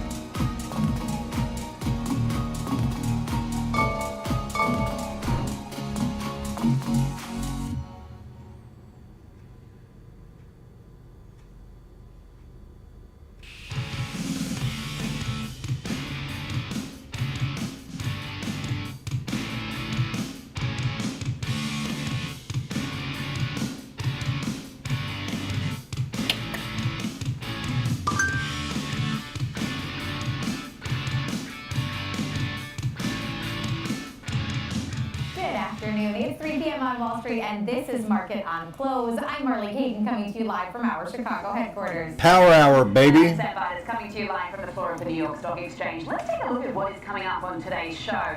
We'll be joined by the CEO of Progress Software to discuss the company's latest earnings, which has shares rallying in reaction. And later, we'll dive into the China tech trade and discuss the NVIDIA deal for the H200 chips and how important AI is to the Chinese economy. And in options quarter, we'll look at ARM Holdings, which is gaining after Susquehanna upgraded shares there. But Molly, take us through what you're watching today. Of course, keeping a close eye on this rally we're seeing in the wake of President Trump's comments about 30 minutes ago. But outside of that, Netflix shares under we're not going to blow up the world. Coming in with fourth quarter results that were slightly ahead of expectations. The streaming giant's guidance was not as strong as expected, though. A lot of uncertainty tied to its acquisition of Warner Brothers Discovery. In addition to its quarterly results and guidance, the streamer also released subscriber numbers for the first time in more than a year, signaling growth of more than 8%. United Airlines higher after reporting their earnings after the close. The airline posted a beat on earnings and inline revenue, while saying it could achieve record earnings this year on high travel demand. Similar to Delta, United said its premium and business travel were major revenue drivers this quarter. And Alta hit a new record high today following a series of price target hikes. Raymond James upgraded the beauty retailer to strong buy and gave it a street high price target of $790. Oppenheimer also increased its price target, saying that Ulta remains a top pick for the firm and it has continued confidence in the CEO's leadership and recent efforts. Before we get to that and more, let's take a look at that rally I was just mentioning, where the markets are right now. We are seeing the S&P up 1.5% at 69.02 right now. The Nasdaq up even more, closing in on 2%, 25,457.02. On the Dow, we're at 49,250. We're gaining more than 1.5% right now. And the Russell 2000 up just about 2%, 26.97. As far as our 10-year, we are starting to see it pull back a bit. We're at 4.26. The dollar slightly higher, 98.60. Gold still above that 4,700 threshold, 47.85. Crude oil is north of $60 a barrel right now, 60.64. And Bitcoin holding on to that 90,000 level, 90,005 to be exact right now, trading up about 1/3% today. Sam, I do want to check in with you though and see what stories caught your eye. Well, you can't ignore President Donald Trump's comments over at Davos. Initially, we saw the fact that he said he won't use force on Greenland, which initially took us higher. Then, of course, we ticked up another notch just in the last hour or so off the back of his comments around a meeting with Mark Rutte over at NATO, also about the framework future deal with respect to Greenland, and not imposing tariffs now that were scheduled to go into effect on February the 1st. So we are tracking these lines. This has managed to ease a key geopolitical overhang that drove yesterday's sell-off. The other comments that I was tracking, Japanese finance minister also warning for the market to calm down after yields jumped. We saw very much that easing the bond sell-off, which spilled over into equities yesterday. So as we are seeing right now, calmer heads prevailing today. Let's see how long it lasts, Marley. Some relief in the market, although the uncertainties do remain here. Trump said he'd asked Congress also to push ahead with the proposed cap on credit card interest rates, helping lift some of the bank on Sandisk, Seagate, WDC, Western Digital. These stocks have had a very good start to the year amid these triple-digit gains we saw last year. Other chip stocks have been higher. We've seen AMD, Intel up. Intel hitting a 4-year high after Bernstein raised the price target there. This is one of our best performing stocks on the S&P 500 today. That's a very good setup ahead of course, those earnings tomorrow after the bell. So all in all, we are seeing, of course, the Dow now putting on 750 points off the back of all of that. Molly, I'll send things back over to you and Alex in Chicago now with some of today's top movers. Thanks so much, Sam. Arguably the top mover right now, Alex, is the market itself in response to this commentary from President Trump that he will not be enforcing the tariffs that were supposed to go into effect against Europe on February 1st. You walk us through the latest here. We had a lot of developments out of Davos, but obviously this one very important and a major positive catalyst for the market. Yeah, as you mentioned, it happened so quickly. You know, you look away, you look back, and it's all different. I had a friend text me, hey, what happened? I was like, give me a second, let me look. But as you guys mentioned, about 1:30 Central, 2:30 Eastern time, the president, I believe in a Truth Social post, basically said, hey, we had a productive meeting with the NATO Secretary General, created a framework for a further deal on Greenland and the Arctic that would benefit both the U.S. and NATO. And as a result, he's not going to impose those tariffs scheduled for February 1st. Did also mention further talks are underway on a potential Golden Dome project with the Greenland territory, and then also that Vice President J.D. Vance, Secretary of State Marco Rubio, and Special Envoy Steve Witkoff will lead negotiations on this and report directly to the president. And what did that add up to? It added up to new session highs, and it goes to show that the roller coaster ride of geopolitical headlines continues to be just that, but overall, you look back in hindsight, you look back in time, they've generally been shorter-lived and opportunities, but we also know it's because of how quickly things can escalate and how scary they can be that there is this sell-offs around them. And so cooler heads continue to prevail, but you can't always count on that. Yeah, you certainly can, but you can see, the reaction here to those new session highs here on the chart. Thanks for breaking down that breaking news for us, but let's get to some of these top movers as well. First, let's talk about Netflix.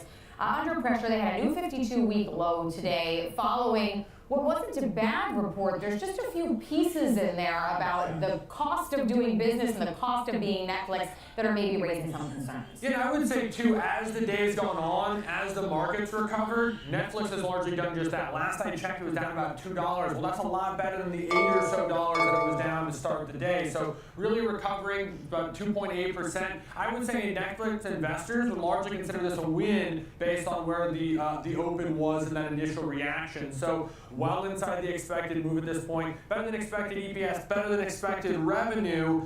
But when you look at the forecast, it was considered kind of tepid, a little bit, less excited about the future than they typically have been. Usually talking big growth numbers, came in a little bit light, both on EPS and for revenue for this first quarter, where they see basically inline revenue slightly below, and then 76 cents for EPS for current quarter, which was below the 82 cents that was expected. For the whole year, I would call it mostly in line for its view for revenue as well as EPS. But what really stuck out is they called out the ad revenue, the ad sales business. It went 2.5 times in terms of growth in 2025. They expect it to nearly double again, and they expect that number will be around $3 billion. So when you look to the future of Netflix, a lot of that's going to be around how they integrate ads, continue to roll that out, and monetize the users they already have. They did also mention pausing the stock buyback, maybe to be expected with how much money they're spending potentially on Warner Brothers Discovery and all cash, but that will have an impact on EPS and the ability to kind of bolster those numbers. Yeah, we did get that subscriber number update that they crossed the 325 million paid subscription number. Yeah, we got a double bottom. We've gotten in a year or so. A little bit of perspective from Netflix on exactly how many people are using this service. Yeah, quite a few. But United Airlines having a good day on the heels of their earnings. They are about up 2% last I checked. A pretty positive report, albeit similar to Delta. Yeah, very similar, better than expected EPS, better than expected revenue. Passenger revenue was higher, but largely because they just flew more miles. It wasn't passenger revenue per mile. Passenger revenue per available seat mile actually was down 1.4%. When you look at this particular report, and you look at some of the commentary from CEO Scott Kirby, calls out, as you mentioned, to premium offerings and loyalty programs, much what Delta has really leaned into in recent years. But also I saw a little bit of a comment around geopolitical uncertainty and how that's weighed on kind of consumers wanting to maybe take some of these trips, and that's potentially going to hold back this really hot start to the year. So something to monitor, especially if potentially some of these things start to get resolved, or at least that's what it appears to be. I also saw something that basically suggested United was the only company on an adjusted EPS basis to grow in the airline space in 2025. So it goes to show that they have been a very successful company in recent years, and they continue to build on that success into 2026. Yeah, their loyalty numbers were up, which all the analysts we spoke to in advance of earnings flagged as a very important potential metric to keep an eye on. So a strong report for them. They're up 2% right now on the heels of those earnings. Also see a move to the upside in Oklo. They got an upgrade today. Walk us through that note. Yeah, this has been an up and down day for this stock. It was down earlier in the mid parts of the day. It was up significantly earlier in the day, and some of this having to do with comments out of the president. Some of this having to do, of course, still excitement around the Meta deal. But an analyst at Bank of America weighing in, upgrading the stock to buy from neutral. She's starting to get buy-in as well. Price target raised from 111 to 127, and basically following the company's signing of a firm binding agreement with Meta to develop that 1.2 gigawatt advanced nuclear campus. They basically talked about this being a modest contribution, but it's a meaningful step forward. You're putting pen to paper now. It's not a hope. It's not I guess a design and an idea. You're starting to get real deals in place. And again, that meaningful step forward is a tangible proof of execution and counterparty commitment. I think from Meta's standpoint, it's kind of like a call option on a potential really home run type technology that if it doesn't work out, they have limited exposure as well. So it makes a lot of sense. Of course, the SMR name to watch those small modular reactors and back in green territory, but this is a stock that 5 minutes from now, this chart could look way different. And you bring up a really good point. It's sort of like a call option, a long-dated call option. They do have some of their advanced fast reactors ready for approval. They're awaiting that approval, but this company's still pre-revenue, so very interesting how much we talk about them, the size of the deals they've already struck, Just the value. and just the sheer value of Oklo as a pre-revenue company. But they're waiting for that approval from the Nuclear Commission. Last company I want to talk about having a good day as well. Your Alta hitting a new record high. They got a series of bullish notes. This has been such an impressive performer for so many years. It's had its peaks and valleys, but it's been consistent. It was a huge winner post-COVID. Continues to be executing strong. The partnerships with Target, but Raymond James upgrading Ulta to strong buy from Outperform. So Outperform's already a buy equivalent rating. This puts it in a new list. Even better, up about 1%. It's trying to keep pace with the market, but moving the price target significantly from 605 up to 790. So you can see maybe a little bit of a catch up with the stock trading in the 680s, but now looking for some more upside. And the reason is they see outsized growth in their fiscal year 2026 for the company after a period of heavy investment. They say that they're going to compound steadily in a faster growth category, and they said that the company has multiple initiatives to drive faster growth. And so you start looking at the space that they're in, the partnerships they have, the ability to meet consumers at all different levels, from sort of your traditional drugstore brands to the high-end beauty brands. You can see why this has been such it's almost consumer staple-like. Yeah, and Oppenheimer coming in saying they're still a top pick for them, also raised their price target as well on Ulta. But this new one from Raymond James is a street high at 790. I appreciate Ulta for their wide variety of offerings because it is my 8-year-old daughter's favorite store, and it saves me some money. So thanks, Alex, for breaking that down for us. I do want to send it back to Sam in New York, though, for a look at what we have coming up in the show. Thanks so much for that, Molly. And Alex, we're coming out, we'll dive into the state of the economy, inflation, and where rates could be heading the rest of the year. Market on close, we'll be right back.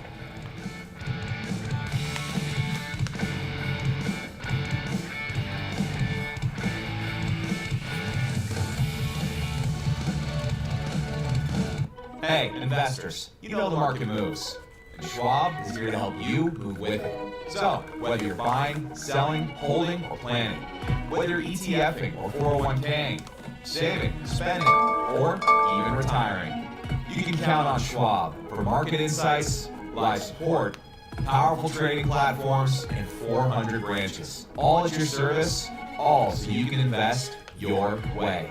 Sounds nice, right? I'm Nicole Petalides, live at the New York Stock Exchange, and this is the Watch List. Your midday view into the trends driving the markets with a sharp focus on technology, innovation, and companies leading the next wave of growth. Big movers, real-time interviews, and insight from analysts, founders, and market voices you trust. The Watch List, 2 p.m. Eastern, only on Schwab Network. Whether you're an experienced investor or just getting started, Charles Schwab offers a webcast that's right for you. Are you a long-term investor? Our investing webcast series breaks down different investing styles, including growth, value, income, and more. Best of all, you can ask questions by chatting directly with an education coach. It's interactive learning at its finest. Tune in live or on demand. Head over to schwab.com/coaching and start learning today.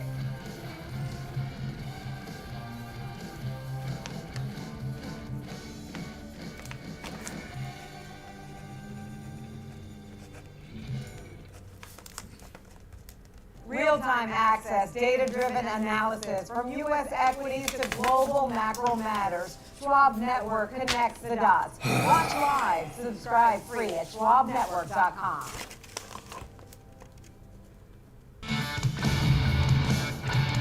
Welcome back to Market on Close. I'm Sam Barnes, and joining me here now on the floor of the New York Stock Exchange is Garrett Nelson, the portfolio strategist at Natixis Investment Managers Solutions. Thanks so much for joining us. So what a day to have you on. Obviously, just in the last hour, we've had Trump taking to Truth Social with what he says a productive meeting with the NATO Secretary General, Mark Rutte.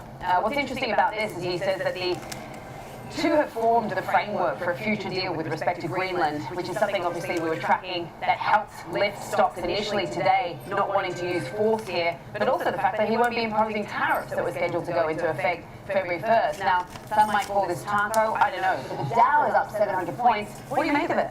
Well, to be honest, it's kind of the framework we've gotten used to, right? You come out with this opening salvo that's pretty aggressive, you threaten tariffs, and then ultimately you start to walk it back. So it's ultimately, quite a lot of bark, and then the bite is a lot less than feared. So, I'd say the reaction yesterday was somewhat more muted. Obviously we got the late day slide into the close, but, I think there's still this expectation that each time we get these threats, you'll see it walk back, and investors have kind of been, grown accustomed to that, and that's certainly what we've gotten, at least from what we know so far today. What do you make of what we've heard here in 2026 as far as the setup for the rest of the year? Because you've just pointed out in your notes that your sense is that the narrative in the market right now is getting a little bit over its skis. Just unpack that for us.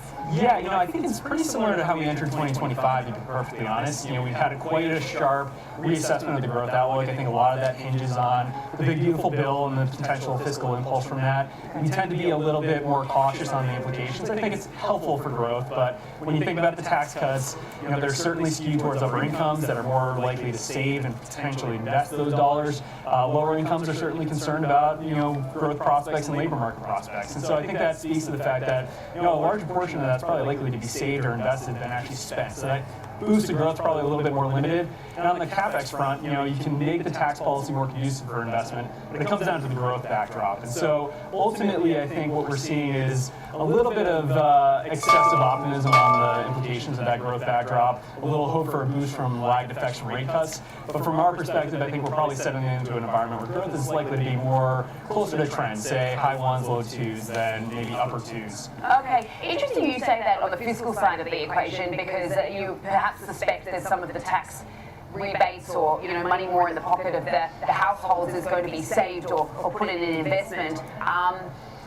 Some are saying that, why do we need the tax? So why do we need the rate cuts if we're going to get this sort of fiscal policy into the system? I mean, where does that leave then the monetary side of the equation in your eyes? Yeah, it's a good question. I think that's part of what the narrative is this idea of a reacceleration and maybe a reflationary dynamic. You take a look at break-evens, they've been drifting a little bit higher, not aggressively so. And you've certainly seen that in the rotations in the market, right? Cyclicals catching a bid, small caps certainly catching a bid. So you certainly feel it in the market's action across assets. What I would say is that, it's decent enough growth, and obviously the fiscal impulse helps, but if you're going to really be settling into a backdrop where, yes, fiscal from the federal government is somewhat helpful, but state and local governments are still dealing with contracting budgets. The housing market is still stuck in mud, even with what the administration has rolled out in terms of supportive actions. They didn't really do a whole lot to unlock that activity. And at the end of the day, you're still left with a labor market that's still on this cooling trajectory here. So, while it does, the fiscal might help support growth, I think what you're looking at is decent enough growth that it helps earnings, it helps growth in real terms and nominal terms, remain pretty resilient here, but at the same time, it doesn't create inflationary dynamics that creates tension in the Fed's mandates. So I think the Fed's tension in the mandate starts to fade as you move through the course of this year, and that makes them a lot easier to respond to any sort of weakness on the labor side of the mandate. It's interesting, with all these calls for 8,000, the S&P 500 by year-end, 750, there has been this conversation in the market that people aren't bearish enough. I think you're building the case for not being as bullish, at least maybe thinking that, the market is a little bit ahead of its skis, as you pointed out. But I'm just wondering then, what is the story for this year? I mean, what is it to watch, as we listen to all the noise, particularly around the geopolitics? I mean, is it just the earnings, focus on the earnings, focus on the companies, what they're saying? Yeah, I think that's spot on. Every given year you'll have all these kind of volatility and noise. Yeah. We've gotten a lot of geopolitical headlines and obviously domestic political headlines over the last couple of years here. I think that's probably going to continue to be the case, and I think there is some expectation that maybe some of that volatility and policy uncertainty might compress, just as the administration does want to help support growth, help support the economy, as well as markets into the midterm elections. That being said, that generally tends to be noise, and so when you step back and you kind of think about what is supporting the economy, what's supporting growth, again, it goes back to the real growth dynamics. 2% growth is good enough. Add on maybe inflation cooling, but maybe averaging 2.5% over the course of the year. You're looking at a nominal economy growing somewhere in the range of 4 to 5%. That tends to be good for earnings growth in the high single digits, low double digits. So you have a pretty good foundation for equity markets to have a solid year. Might not be a straight line up, but ultimately I think it's a pretty good backdrop for risk assets this year. No, and we've been talking about that sort of ad nauseum about the fact that this is not going to be a linear rally. I mean, this is going to be more like an EKG chart. And we've also seen the market responding with a degree of rotation, a lot more sort of dispersion, picking the winners and losers. We've talked about the picks and shovels very much in the AI trade. The breadth moving down cap as well has also been a fascinating theme of 2026. So what do you think of that? Yeah, that's where I think you can see some of those signs of maybe the market getting a little bit overly sanguine on the growth backdrop. Okay. And to me, moving down cap, there's three conditions that you really need to have in place for a durable rally in small caps. It's going to be obviously the valuation story. That's been there for quite some time. That's not enough to really get you going. That's not necessarily a catalyst. That can be a driver of the move. The catalysts are going to be a function of easing financial conditions. I agree with that. We've already seen that ease, and I think that's going to be the trend for this year. But the bigger story is that growth really isn't durably re-accelerating to the degree that markets are somewhat expecting right now. That leads me to believe that you might be setting yourself up for a little bit of another false start that we've seen time and time again over the last couple of years for small caps. Okay. Have you got any thoughts on what we're seeing as far as bond yields? Because obviously we've seen spillover coming from Japan as a sort of a catalyst for what we saw yesterday, which then did have a trickle-down effect into our equities. So it sort of stemmed from what we saw over in Tokyo. We had the finance minister over in Japan at Davos talking about how the markets need to calm down because we've got this under control sort of situation. But how are you thinking about this? I mean, we're seeing it back off right now, but it seems like with this sort of global fixed income story, at least there's going to keep a floor under what we're seeing here in the US. Yeah, I think the way that we're thinking about rates is that the range is basically compressing. We've gotten used to these really wild oscillations driven by narratives over the last couple of years, but that's been steadily compressing over the last year or two, and I think that's going to continue to be the story. So you have to continue to kind of a range, it's probably plus or minus 25 basis points around where we are today. So maybe that's 4 to 4.5. Give a little bit of wiggle room for some overshoots in either direction here, but that's generally, I think, what we're settling into, and that's supported by growth holding up okay, and then inflation ultimately continuing to cool off as we go through this year, and I think that's underpinned by shelter remaining on a downtrend, labor markets continuing to cool, wage growth nice little pull back to the 63 here. Especially energy is remaining well in place here, and that continues to put a downward pressure on the inflation backdrop. So that keeps the range around yields, I think, pretty well behaved in here. Okay, good to know. And just lastly, you mentioned energy. I talked about some of obviously the downstream or cap type plays that are benefiting from very much more of a winners and losers, picks and shovels type of situation. And you've actually said, and I like this, that you can't be sort of monolithic when you think about technology and AI. What's the story for 2026? Because all the CEOs that are speaking at Davos right now are talking about, how this is going to be applied, the use cases, AI agents, the monetization, the ROI. Yep. Yeah, absolutely. I mean, you mentioned dispersion, and that's exactly what we're seeing. You take a look at the pairwise correlations between all the Mag 7 names, and that's gone from 0.7, 0.8 around the time that ChatGPT was launched now to about 0.2, 0.3. And that just tells you everything you need to know in terms of market rewarding winners and punishing some of those relative losers. So I think that continues to be the case, probably a tug of war in some of the major mega cap names.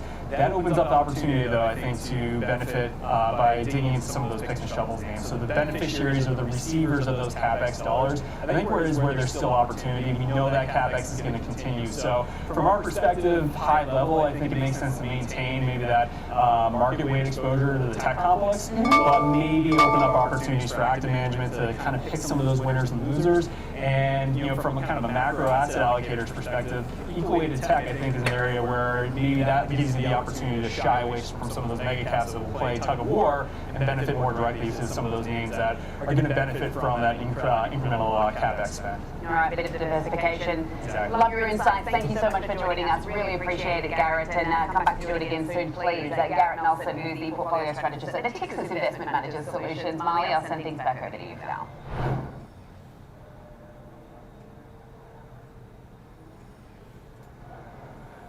Very good job, Sammy.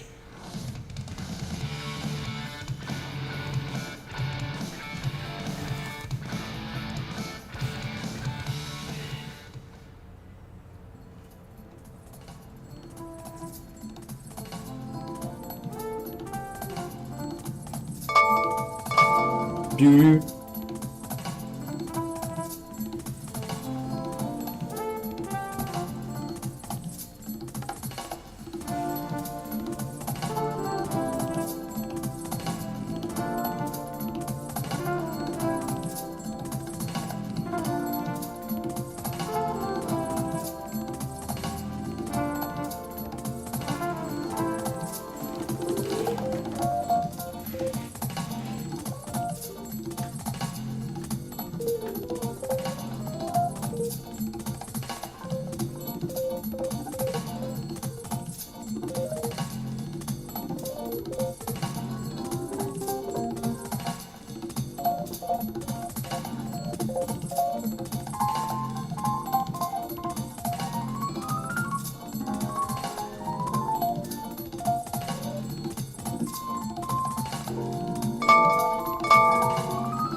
One of them kind of days is now 8/22/28. Opportunities don't stop when the market day ends. It almost went backward 68.90. Schwab gives you round-the-clock access to over 1,100 of the most popular stocks and ETFs, plus a wide variety of futures markets. All with 24-hour support from trading specialists who understand the ins and outs of 24-hour trading. No matter the hour, you can trade brilliantly with Schwab. I'm Diane King Hall, on the floor of the New York Stock Exchange. When markets react, we are live with analysis that matters. Watch now, only on SchwabNetwork.com.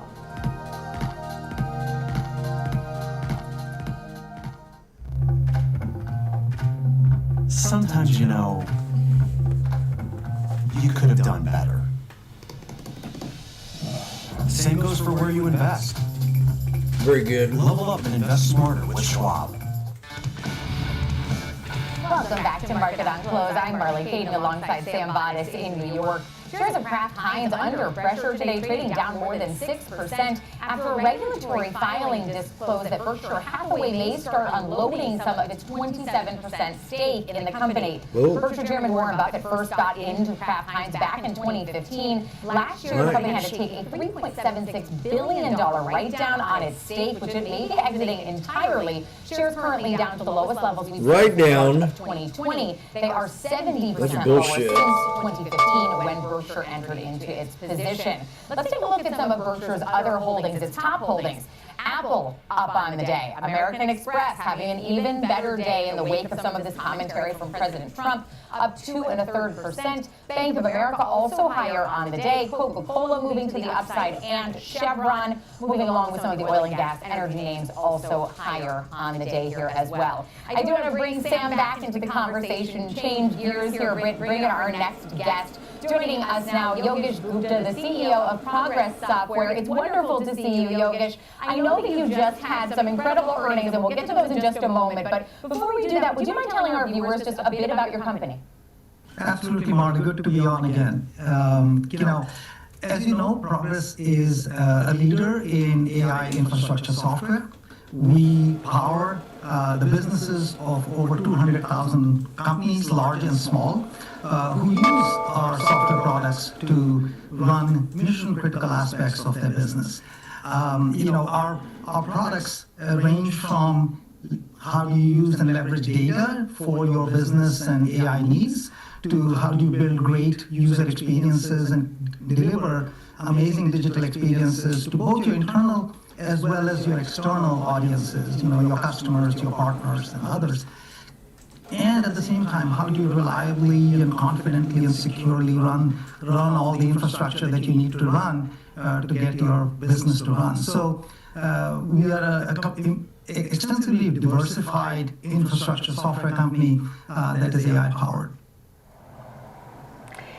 And of course, you're doing something right because here we come back down to sport. Investors are very much rewarding your stock today, up 11% right now off the back of this earnings, as Marley mentioned. Some fairly good results here. Just reading, of course, your revenue up $253 million, marking an 18% increase year over year. Very How good. would you characterize the quarter? What drove that? So thank you, Sam. It has been a good quarter.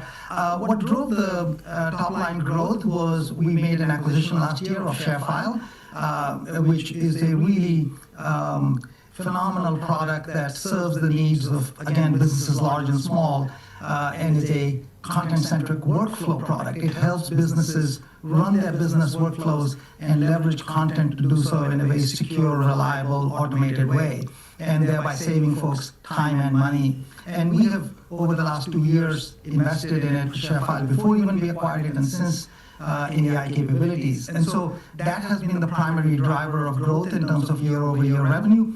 We are really delighted to be able to deliver the best year ever for the company. And Yogesh, I'm also seeing, as I'm looking through the report here, that your margins expanded meaningfully, pretty meaningfully on a non-GAAP basis here. How sustainable is that level of profitability? When last we spoke, you stressed to us the importance for Progress of investing in AI and also in R&D.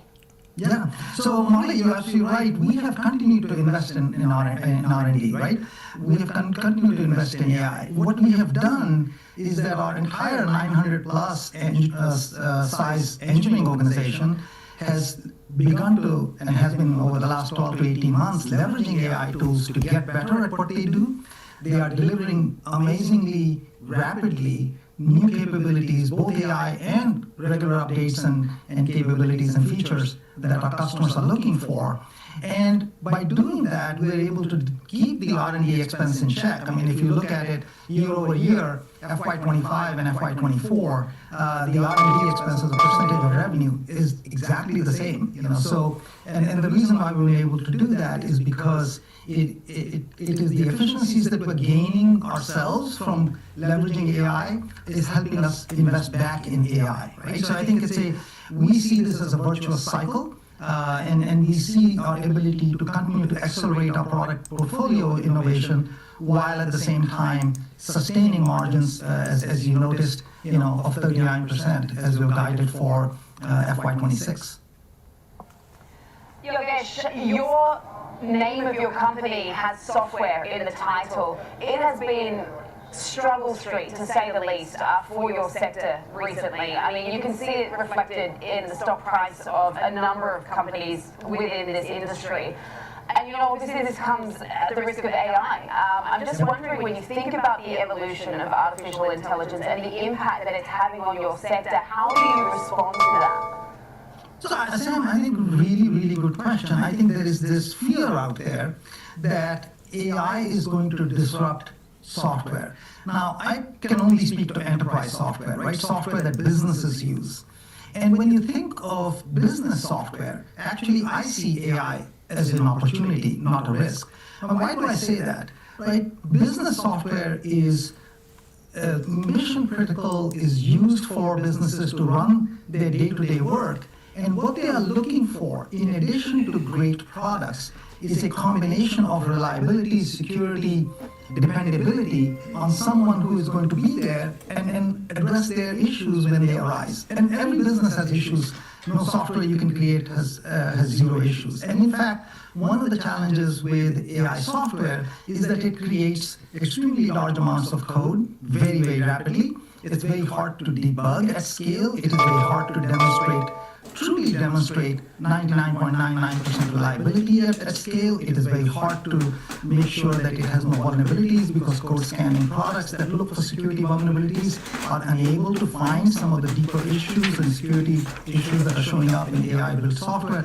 So there's more to enterprise software than writing code, right? And I think what we're seeing is that software developers are adapting and adopting these tools and adapting to the new way of developing software so that they get better at it. Yet at the same time, the enterprise chops that we have, the relationships that we have with our 200,000 plus customers enables us to continue to serve them, meet their needs, whether it comes to needs around how do they wrestle all this data that is sitting around that they'd love to leverage to get generative AI to give concrete, reliable answers that are truly trustable, and how do they leverage AI for security and improve their cybersecurity stance. And our products are delivering that today, and I see this as an opportunity for us as time goes on. And I think as the narrative will begin to shift, as people realize that the large enterprise software companies or the existing enterprise software companies, as long as they continue to invest and innovate, will be hard to disrupt. Well, Yogesh, we appreciate you taking the time to be with us. Congratulations on your record earnings. Always a pleasure to talk to you, Yogesh Gupta, CEO of Progress Software. Coming up next, we've got Options Corner. Rick Ducat will join us here in our Chicago studio to take a look at the options activity on ARM Holdings after shares were upgraded earlier today. That's next on Market on Close.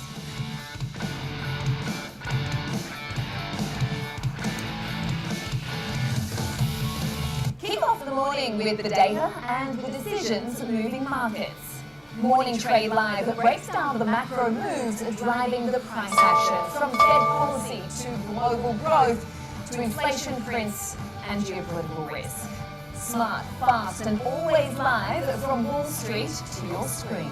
Morning Trade Live, where the markets meet the macro, weekdays at 10 a.m. Eastern on Schwab Network. you're an experienced investor or just getting started, Charles Schwab offers a webcast that's right for you. Do you like using charts when analyzing your stocks? Our technical analysis webcast series breaks down different charting techniques like trend analysis, price patterns, moving averages, oscillators, and much more. Best of all, you can ask questions directly to an education coach. It's interactive learning at its finest. Tune in live or on demand. Head over to schwab.com/coaching and start learning today.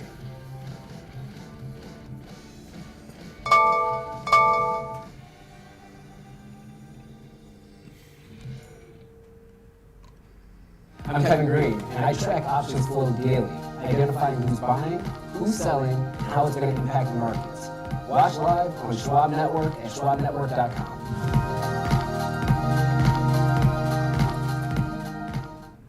Trading at Schwab is powered by Ameritrade, giving traders even more ways to sharpen their skills with tailored education. Get an expanding library filled with new online videos, webcasts, articles, courses, and more. All crafted just for traders. And with guided learning paths, stacked with content curated to fit your unique goals, you can spend less time searching and more time learning. Trade brilliantly with Schwab. Welcome back to Market on Close. Shares of ARM SPX bounced a little bit off my support level. Following Susquehanna upgrading shares to positive from neutral with a price target of $150. The firm views the recent sell-off opportunistically as a contrast with well-known market weakness with the potential of two important data center-related and significant company-changing initiatives. So let's take an options corner and talk about ARM Holdings. Here to help us do that, Rick Ducatter, lead market technician here on Schwab Network. ARM having a very good day today. They are up almost 7% despite that weakness that I pointed out of late. You know, they're barely up on the month on the whole, but having a nice performance today. Yeah, ARMA is kind of an unusual company, actually. It's kind of hard to think of a completely direct competitor. The reason for that is ARM designs architecture for computer chips, then they license those designs to the companies that make them, like Apple, Qualcomm, Samsung, etc. So they're more of a licensor than an actual producer. And they make money through these licensing fees and royalties. Virtually all smartphones use ARM CPUs, many electronics. You know, we did have this Susquehanna upgrade, but we also had RBC Capital initiate at an outperform at a 140 price target, and also Bank of America upgrading to neutral from sell with a 120 price target. You know, one other thing, though, kind of a counterpoint, I guess, would be the general theme of a lot of the news we've seen lately is that we could start seeing a supply crunch. There's insatiable, unlimited demand for computer chips, and maybe we're starting to see the constraints of the capacity of production for the chips themselves, but also the raw materials. But we can see here, ARM definitely the underperformer versus the group here. When we do try to think of some of the related companies, it once again stands out as the weak partner here for the group. Maybe that's why they're looking for perhaps a renewed optimism. Things have gotten a little too beaten up. Yeah, I mean, that certainly demonstrates, as you pointed out, in the semiconductor space, but hard to sort of put anything up against them. But you look at names, you know, Intel 147%, AMD more than 100. We've seen these nice substantial moves. They've got a negative almost of NVIDIA's move to the upside here for ARM. But as you mentioned, you know, some potential demand signals here at play, or perhaps just a re-rating because of the low levels we're seeing them trade at right now. But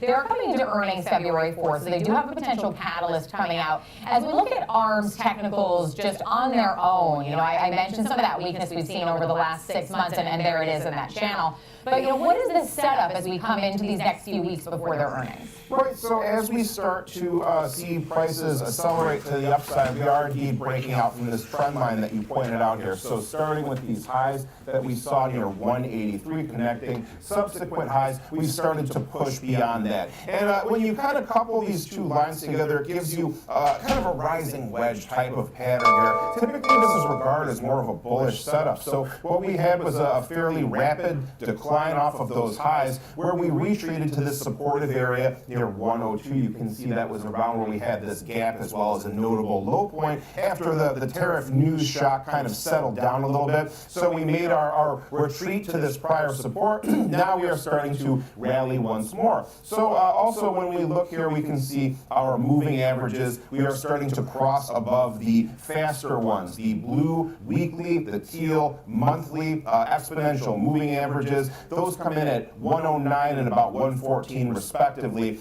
So we are on pace to close above even the monthly EMA, so that would be more of an encouraging sign for the bulls. Notice as well too, we saw some bullish divergence in the RSI. Lower closes in price, but RSI was trending upward despite remaining oversold. So a bit of a mixed signal there. But now we are cleanly out of that oversold area. The downward trend line has been broken. We are not quite crossing above the 50 midline just yet, but that would be another interesting development. Now we can see too, when we look at our volume profile study, the heavy volume area is coming here near 138 and about here where we are now near 115 or so. So this would be a really important area to break above for continuation of trend here. Notice as well, a lot of volume spikes recently. Heavy trading activity at these low levels could signify a bottom seeking opportunity here for traders looking for depressed prices. And so as we've seen that uptick in volume and those spikes that you just highlighted, in terms of today, are we seeing an uptick in the options activity, and is it skewing in a particular direction? So the sizzle here, the activity versus the 5-day average, almost just dead even, 1.03 versus that 5-day average. Heavy skew toward calls, though, almost 78% of the trades that we saw work the call side here. To look ahead, our February 20th expiration comes in plus or minus 14.5% here going forward. So there were a couple of notable trades as well, two pretty large trades. This is not maybe one that's known for huge giant trades typically, but there was a spread. The trader in question, they sold the March 20th 115 calls, and they also bought the March 20th 115 puts, net credit of $672,000. So selling calls to buy puts, bearish opening play there, looking for downside. All right, so some bearish options activity today, but a bullish note helping ARM move higher, still up about 6.5% on the day as we head into the close. Thanks to Rick Ducatter, lead market technician, for breaking that down for us today and being with us for Options Corner. I do want to check in with Sam, though, and see who she and George will be talking about for overlooked stocks. Thanks so much for that, Molly. Well, George Dillis has his own Rambus after shares hit a record high today, so he'll break down the news about that and what you need to know about the stock coming up next on Market on Close.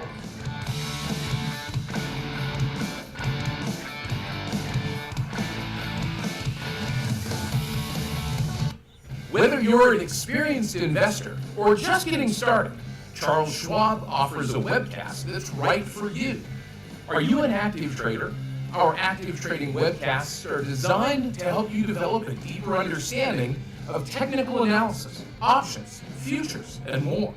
Best of all, you can ask questions by chatting directly with an education coach. It's interactive learning at its finest. Tune in live or watch on demand. Head over to schwab.com/coaching and start learning today.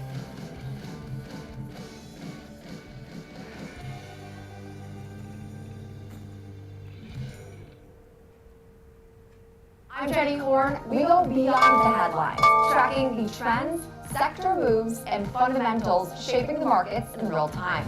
This is Schwab Network. Subscribe at schwabnetwork.com. How's it going? First day, so. Sometimes, you know. Next. Try it again. You could have done better. Please. Same goes for where you invest. Level up and invest smarter with Schwab. Intern, this place is incredible. It's where I get all your office supplies. Your golf balls, your fancy coffee, your giant CDs, everything in one place. It's like Schwab. Everything investors need? All in one place. Tell me that. Yeah, at Schwab they can do everything. Invest, trade, get full service wealth management, and anything in between. I think I'm gonna be sick. We have to buy that now. Invest your way with Schwab. Stay connected to the markets with Schwab Network. Tune in 24 hours a day, 7 days a week on SchwabNetwork.com And on all your favorite streaming services. Schwab Network. Available anytime, anywhere, on any device for free. Welcome back to Market on Close. I'm Sam Bartis, live from the floor of the New York Stock Exchange. It's time now for Overlooked Stocks, and we're highlighting Rambus. Today, shares are soaring to a new record high and have now gained almost 40% so far on the year. So I'm joined by George Siller, Senior Markets Correspondent, to talk us through this one. So this is a dual-line business. It's a very diversified business, a very niche one in the business of semiconductor chips and exposure to memory here. What's behind this move today, George? Well, that's a good question. I suggest there's some positive catalysts underpinning the stock price today. There isn't actually a concrete headline to speak of. I think this is just another one of these sympathy plays attributed to what's going on in the memory storage markets right now. The ones out there that are still moving higher, SanDisk, Micron, Western Digital, they're up again, single digits. Some of them are up in the double digits.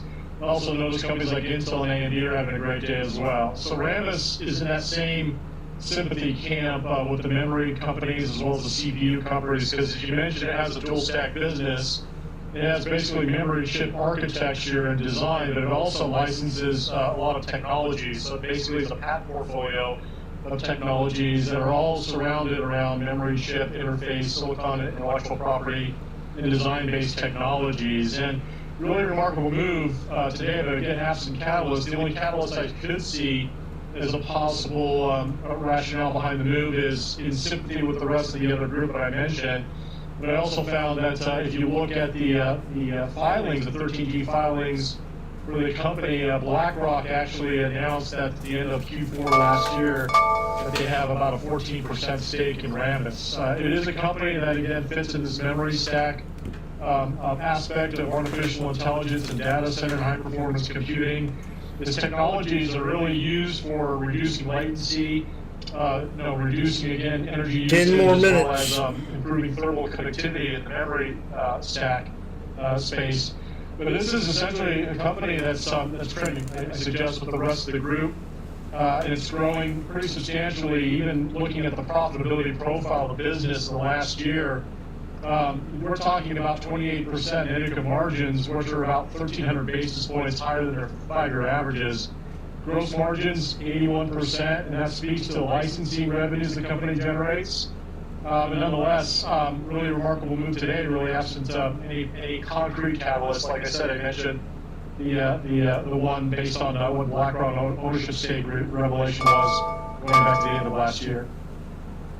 Yeah, I'm glad you pointed that out because I was sort of rummaging around trying to find a reason for this as well. But as you say, and as we highlighted at the top of the show, which really stood out to me today, was these memory names really back in the driver's seat today. I mean, you've got SanDisk up 10%, Seagate up 5.5%. Western Digital up 8% and Micron up 6%. Then you mentioned also Intel, some of the news there ahead of its earnings.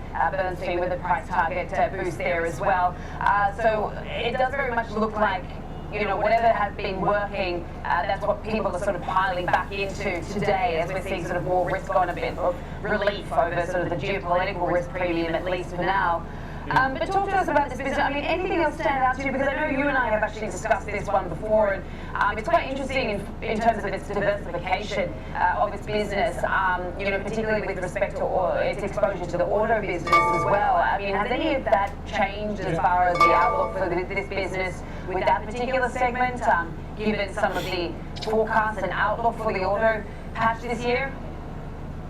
Yeah, I think that's a good point to bring up. I mean, focus mostly on, the hyperscalers, the data centers, server markets, and of course the memory licensing technologies. But I also noticed that if you look at companies like ON Semiconductor, Aptiv, NXPI, Texas Instruments, the analog space, these are companies that are positioned inside the industrial and the automotive space. So there seems to be a theme associated with the auto technology companies moving higher. Tesla was higher today by about 4%.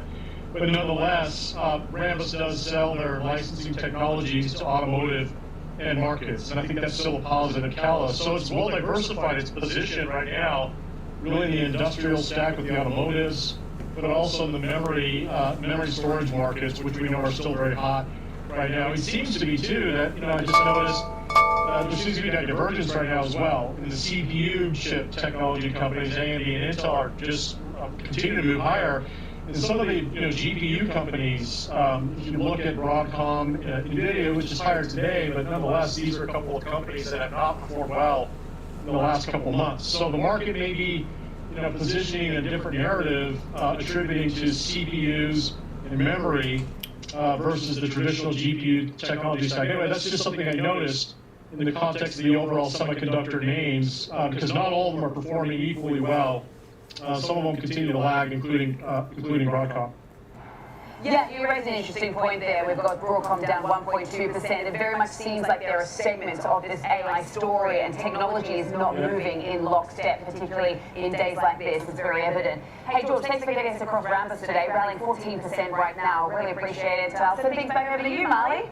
Thanks so much, Sam. We are nearing the end of our market session. Kevin Green will be joining us to break down the levels. He's watching on the S&P 500 as well as the action we saw, particularly that rally near the end of the day. We've got all of that and more next on Market on Close. Good job, Marley.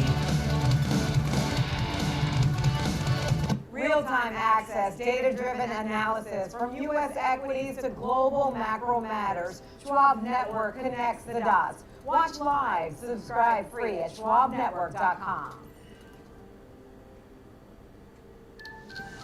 Opportunities don't stop when the market day ends.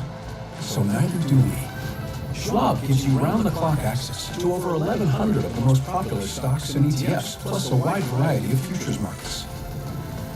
All with 24-hour support from trading specialists who understand the ins and outs of 24-hour trading. No matter the hour, you can trade brilliantly with Schwab. I'm Alex Coffey. And I'm Jenny Horn. This is Next Gen Investing, where we track the trends shaping tomorrow's market. From tech to energy, crypto to consumer, we focus on what's driving investor sentiment right now. Clear analysis and forward-looking market coverage every trading day. This is a make or break level for this stock. And that could certainly be short to near-term catalyst. Next Gen Investing, 1 p.m. Eastern. Only on Schwab Network.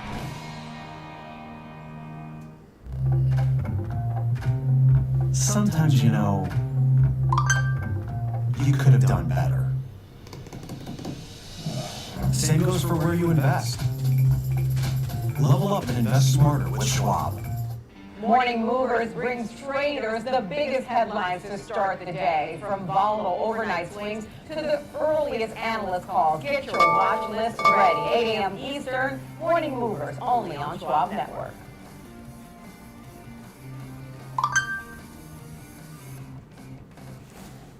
Stay connected to what moves markets. Download the Schwab Network app and stream live coverage wherever you are.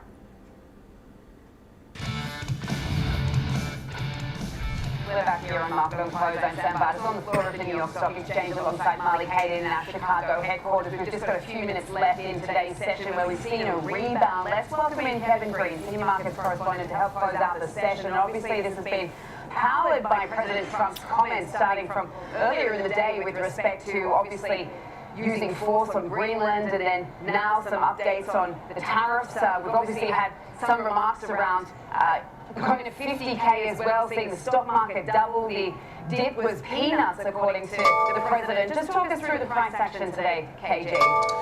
Yeah, definitely erratic price action that we have seen. This is all news and headline driven, so not surprising that we did see some volatility here. And we did actually have a pretty decent day, up about 1.1% on the S&P 500. The goal is to be able to try to hold some of these gains, recoup the losses, some of the losses that we saw from yesterday. But we are fading a little bit from those highs. Tested and got above that 6,900 level, and then we did see a little bit of a pullback here ever since. And kind of going into the close, I'm still looking at 68.75 as a major area of resistance for us. us to potentially pin at around this particular level. But volatility obviously did crush. We have every single sector in the green so far that I can see, and then we also have over 80% of the stocks in the S&P 500 in the green. So this is actually a really decent reaction. Obviously, yesterday saw aggressive selling. We were closing below the 50-day moving average. Today, we were above the 50-day moving average. We went and tested the 20-day that acted as an area of resistance. We're pulling back from that right now. We still have broken a key major support line since the April lows of last year, so we still have to be mindful of that, and hopefully we still have more news that is obviously going to be positive to try to get us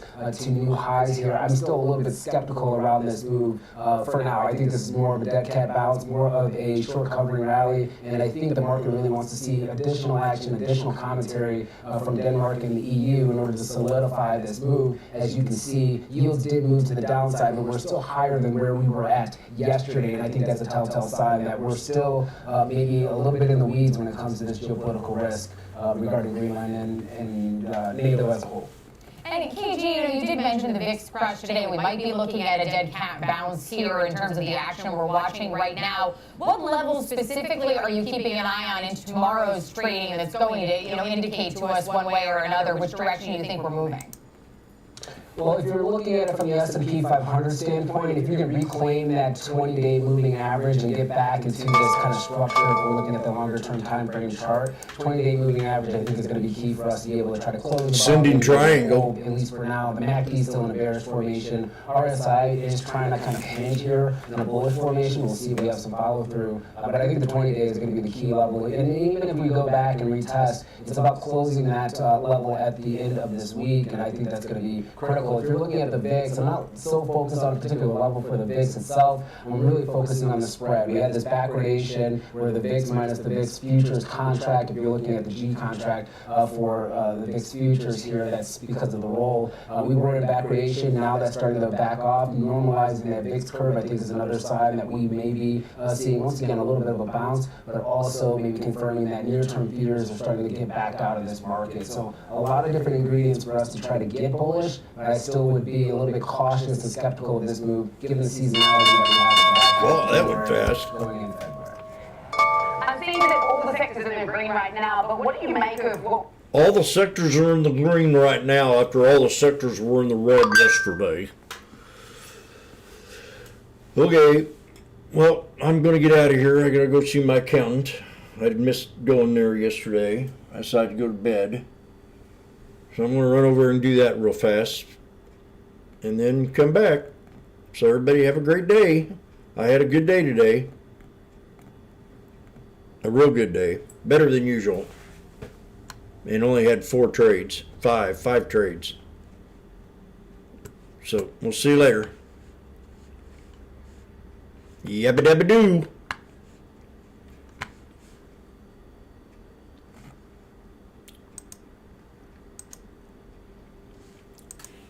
Five trades.